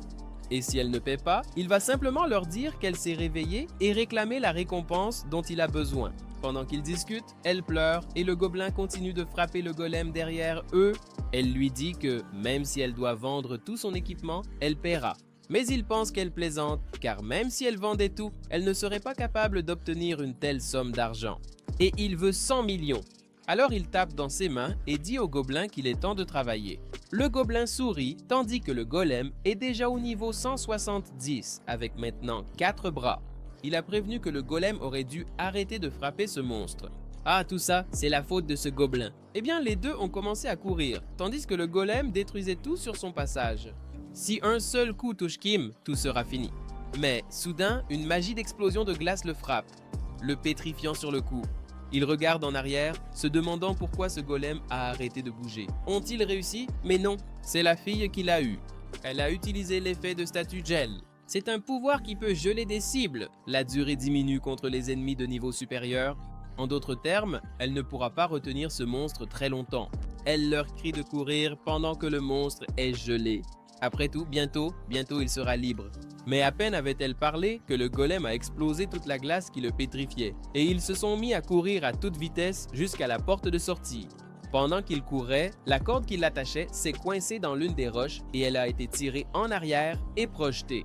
Tandis que les deux continuaient de courir, elle criait pour qu'ils s'arrêtent et viennent l'aider. Celui qui s'est arrêté a rapidement regardé pendant qu'elle suppliait qu'on l'aide, mais le golem de pierre courait aussi à toute vitesse derrière elle, tandis qu'elle criait « S'il te plaît, sauve-moi !» Il est resté figé, paralysé, ne sachant pas quoi faire. Alors, la scène précédente lui est revenue en mémoire. Cette fois, c'est différent. La dernière fois, elle a été tuée parce qu'il était faible, mais maintenant, il doit la sauver. Mais il se souvint que depuis qu'elle avait été tuée par un monstre de niveau 80, elle était restée inconsciente. En d'autres termes, imagine si elle meurt face à un monstre de niveau 170. Elle peut avoir plusieurs médecins pour la sauver, mais lui, non. Elle commence à pleurer en prévoyant sa fin imminente. Tout ce à quoi elle pense à ce moment-là, c'est que peu importe à quel point elle crie fort, il ne reviendra pas en arrière. Et au final, il est comme les autres. Le coup du golem est sur le point de frapper son corps. Alors qu'elle crie, personne ne viendra jamais la sauver. Puis le coup frappe le sol, brisant tout dans la région. Mais alors, on voit que la main du gobelin a été complètement écrasée et brisée, puis a explosé en plusieurs morceaux à cause d'une personne mystérieuse portant une cape jaune. Ceux qui se sont retournés se demandaient qui était ce type. Le gars disait qu'il avait fait un excellent travail en retenant ce boss. Celui-là, c'était le PNJ Dieu. Il disait qu'il pouvait s'occuper du reste. Mais pourquoi ce type serait-il juste là? Parfois, il y a des quêtes comme celle-ci qui sont conçues de telle sorte que, peu importe qui les tente, ils sont voués à mourir. Tout d'abord, le golem n'avait pas de noyau, et s'il avait continué à attaquer de façon irréfléchie, il serait devenu infiniment plus fort. Et si vous combattez un ennemi sans rien savoir, vous subirez naturellement une défaite. L'histoire continue avec le PNJ remportant une victoire cinématographique écrasante sur l'ennemi. Après tout, il n'y a pas de meilleure façon de montrer la puissance des PNJ dans une histoire. Qui se souvient que lorsqu'il a été touché par cette chose de niveau 50 auparavant, il n'a même pas pris la peine de ressentir une vraie douleur. Il semble que c'était le système intégré pour éviter d'éventuels accidents. Mais ce PNJ brandissait son épée en disant « Comment oses-tu faire ça à mon subordonné ?» Mais qui donc ce type appelle-t-il son subordonné? Et au moment suivant, il s'est jeté sur le golem, tandis que Kim disait qu'il comptait sur ce monsieur PNJ. Et dans les instants qui ont suivi, ses cheveux se sont dressés à cause des nombreuses explosions qui ont eu lieu. Et il regardait, un peu inquiet et sans croire à ce qui se passait. Le PNJ Dieu a été projeté au loin. Il se relevait en disant que cela ne valait même pas un échauffement. Pourquoi ce type continue-t-il à parler comme s'il avait déjà gagné ce combat? Il s'est de nouveau jeté sur le golem et le golem utilisait ses 4 bras pour le frapper. Le combat était démentiel. Parfois, c'était le golem qui frappait. Parfois, c'était lui qui prenait des coups. Malgré tout, ce type continuait à dire que ça ne valait même pas un échauffement. Ce type était niveau 70. Mec, le gars est niveau 70, tu te rends compte? Les joueurs reçoivent généralement ces quêtes lorsqu'ils sont autour du niveau 30. Ce golem a commencé au niveau 40, donc même un joueur ordinaire ne pourra pas vaincre ce monstre. Il perdrait déjà contre un golem de niveau 45, alors contre un de 170, aucune chance. Après tout, s'il arrivait à gagner, il passerait au niveau 50, et ainsi de suite. Mais le gars continuait à dire que c'était ce maudit golem qui avait intimidé tout son peuple. En d'autres termes, cela ressemble à une protection du système. Apparemment, un PNJ de haut niveau va arriver et va facilement mettre fin à ce combat. Pendant qu'il réfléchissait à ce qui se passait, le gobelin était allongé sur sa massue, souriant. Eh bien, normalement, aucun joueur ne peut faire passer le golem de 50 à 170. Ce genre de choses n'arrive tout simplement pas. Le gars continuait à se faire frapper et disait que ça ne valait même pas l'échauffement. Et maintenant, le système a complètement buggé parce que le PNJ qui était censé vaincre ce golem n'arrive pas à avancer. Mais en fait, ce PNJ est bien celui qui devrait terminer cette mission, non? Tant que le golem n'est pas détruit, il ne mourra pas. Cela veut dire que ça peut être utile, car lorsque le dieu PNJ est apparu, le noyau du golem s'est aussi matérialisé. Pendant qu'il disait cela, le gars s'est jeté sur le golem, essayant de deviner où se trouvait le noyau, et avec un air de psychopathe, il a dit que c'était juste là. Mais avant qu'il ne puisse frapper, notre gobelin l'a devancé et a touché exactement là où il visait. Et avec cela, le gobelin a utilisé sa compétence de lancer de pierre. Avec le simple lancer d'un petit caillou, le golem a été complètement détruit et s'est effondré au sol. Mais le dieu PNJ continuait de dire que cela ne valait même pas son échauffement. S'il n'était pas là, tout le monde serait mort. C'est fini. Quoi qu'il en soit, tout le monde est en sécurité. Il pense que cela n'a pas vraiment d'importance, mais il se demande « Quoi? En sécurité ?» Il se souvient de la jeune fille, et elle était toujours allongée par terre. Dieu merci. La jeune fille est-elle vraiment en sécurité? Alors, de retour en ville, ils marchent avec ce dieu PNJ.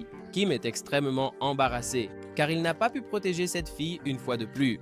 Elle allait mourir 2 fois de suite devant lui, tandis que le dieu PNJ disait qu'il avait raison. Survivre dans un endroit pareil suffit déjà à prouver à quel point il est fort. Maintenant, il a l'air bien pire que cette femme qui l'a trahi. Il commence à transpirer alors qu'il se dirige vers le vice-capitaine des chevaliers royaux, Alpose. Ils vont le rencontrer en personne et ce dieu PNJ leur dit de rester silencieux, de ne rien dire et de ne rien demander, qu'il va s'occuper de tout. Il cligne des yeux, ils vont bientôt se revoir. Puis il commence à marcher calmement et s'en va, disant que peut-être, s'ils veulent marcher sur les nuages, ils peuvent travailler avec lui. Ce type est vraiment dérangé. Il s'arrête là et reste silencieux avec un point d'exclamation au-dessus de la tête. Maintenant, il ne reste plus que les deux, Katarine et notre Kim Zun-Zun. La situation est tendue, il serre les poings et rassemble ses forces pour lui parler. Il commence à crier, disant que ce qui s'est passé avant était de sa faute. Puis une personne s'approche et dit qu'elle est enfin réveillée. Catherine. Ce type est vraiment grand. Qui est ce type? Il possède un équipement qu'il n'a jamais vu auparavant et son aura est à un autre niveau. Est-ce qu'il n'est qu'un autre riche ou bien un individu incroyablement talentueux? Mais alors il lève les yeux et dit « Père, un roi ?» Il savait qu'elle avait repris connaissance au moment où elle a eu cette convulsion. Il s'est beaucoup inquiété pour elle jour et nuit, et il espérait aussi qu'elle s'améliorerait en devenant adulte. Mais elle continue à faire ses plaisanteries malicieuses. Il sourit alors, se tourne vers Kim et le remercie d'avoir pris soin de sa précieuse Katarine. Et il semble que leur croyance qu'elle finirait par se réveiller soit devenue réalité. et il va s'assurer que l'équipe reçoive une belle récompense. Ils vont bientôt prendre contact. Il tend la main à Katharine, tandis que Kim observe toute la scène, pensant qu'il n'est qu'un déchet irrécupérable. Malheureusement, elle n'a même pas pu le réprimander. Mais pendant que son père la porte, il se demande pourquoi elle ne demande pas de l'aide à nouveau. Tout le monde pense que ce type n'est pas digne de confiance, mais peut-être que juste cette fois, il pourrait vraiment la sauver. Il commence à crier, demandant qu'ils attendent une seconde. Les deux se retournent pour voir ce qui se passe. Cet homme, c'est le président Han Kui-mong du groupe Seong. Il est également connu pour être très gentil, compatissant, galant et admirable. N'est-ce pas, Katharine? Cet homme est-il vraiment la personne que je connais? Si elle est vraiment comme tout le monde la décrit, pourquoi son visage semble-t-il refléter qu'elle est sur le point de mourir? Quand un homme aussi imposant est venu la chercher, il lui prend la main tout en disant qu'il ne la laissera pas partir d'ici. Allons-y, Katharina. Mais elle reste figée et traîne pour sortir. Puis, soudainement, elle retire son bras de sa main, tandis qu'il doute vraiment de pouvoir la sauver. Mais de quel droit, mon frère? Il brise facilement ses promesses et tout le monde sait qu'il n'est qu'un lâche. Et elle non plus n'attend même pas d'être sauvée. Se demandait-il s'il allait devenir un héros à ce stade? Il baisse la tête pendant que le type dit que tu appartiendras toujours au gobelin Kim Chul-soo. Certaines personnes commencent à commenter que celui-là, le roi chevalier, fait partie des 3 personnes qui ont nettoyé la grande archive du duc. C'est le roi chevalier Han Ki-mon, de niveau 76, et aussi le président du groupe Sae-myung. De nombreuses personnes commencent à crier, demandant des autographes et aussi des photos avec lui. Mais qui est cette jolie jeune femme à ses côtés? Il ment effrontément, disant que c'est juste une personne qu'il a rencontrée récemment lors d'une fête. Tout en murmurant « Souviens-toi, Katharine, grave dans ton esprit comment les gens me voient et comment ils te voient, toi. » S'il découvre qu'elle est sa fille, imagine l'indignation et la réaction que cela provoquerait. De nombreuses personnes commencent à courir vers le roi chevalier, se précipitant pour encore demander des autographes et des photos. D'autres disent même que c'est une occasion de rencontrer le grand roi. Certaines personnes paient même pour cela, mais Kim reste pensif. Attends une seconde. Peu importe à quel point ta vie est mauvaise, elle ne peut pas être pire que la mienne. Oui, c'est bien ça. Pourquoi devrait-il se sentir coupable? Il décide d'oublier son paiement, tout en disant que ce n'est pas la fin. Puis soudainement, Seo-gyo apparaît. Mais qu'est-ce qu'il fout dans une bouche d'égout? Est-ce que ce type est resté coincé dans un endroit pareil après que le garde l'ait attrapé? Une prison dans les égouts? Seo-gyo dit qu'à l'époque, il a été arrêté par les gardes et a réussi à s'échapper. Et depuis, il est là. Et, en fait, ce n'est pas si mal. Il peut tout voir d'ici, des choses qu'il n'aurait jamais vues s'il était dehors. Si tu vois ce que je veux dire. Imagine un type caché en dessous, à un endroit où beaucoup de jeunes femmes portent des robes.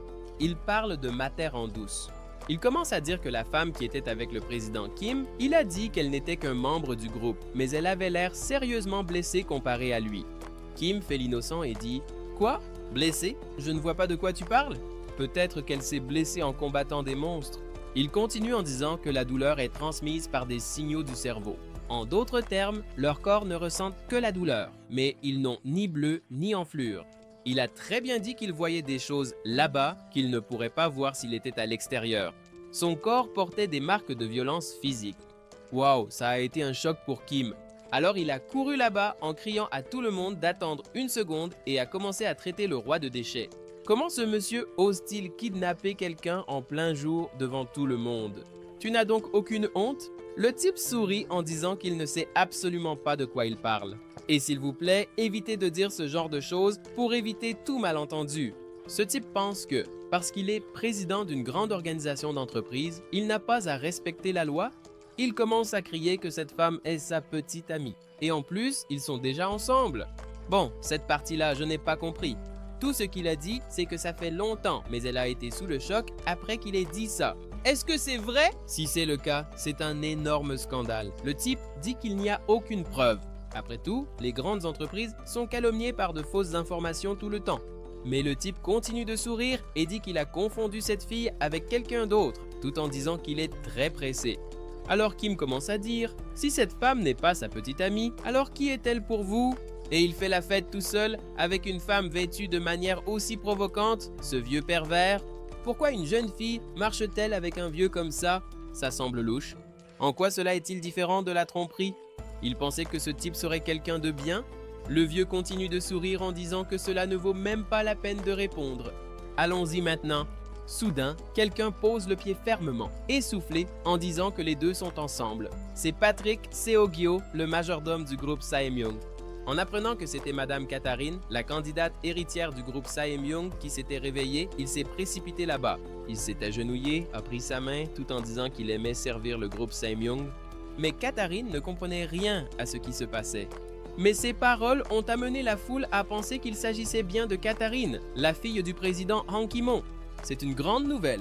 Mais comment pourrait-il faire confiance à une entreprise avec quelqu'un comme ça? D'autres personnes sont vraiment confuses. Après tout, le président a dit qu'elle était un membre temporaire du groupe. Quoi qu'il en soit, quelqu'un ment. Est-ce que c'est lui qui ment? Kim s'approche du président et lui dit d'être honnête, tandis que le président le traite de salaud. Mais Kim lui demande s'il ne vaudrait pas mieux qu'il dise maintenant qu'elle est sa fille. Qu'il dise aux gens qu'il a échoué à élever sa fille, mais qu'il va la guider pour qu'elle agisse correctement. Il pourrait y avoir un peu de confusion, mais ce serait un scandale gérable. Dans ce cas, s'il fait ça, il va clairement montrer qu'il doit être fou, qu'il a confondu cette personne et qu'il n'a aucune relation avec cette femme. Et bien sûr, il ne va pas révéler le fait qu'il abuse aussi d'une certaine personne.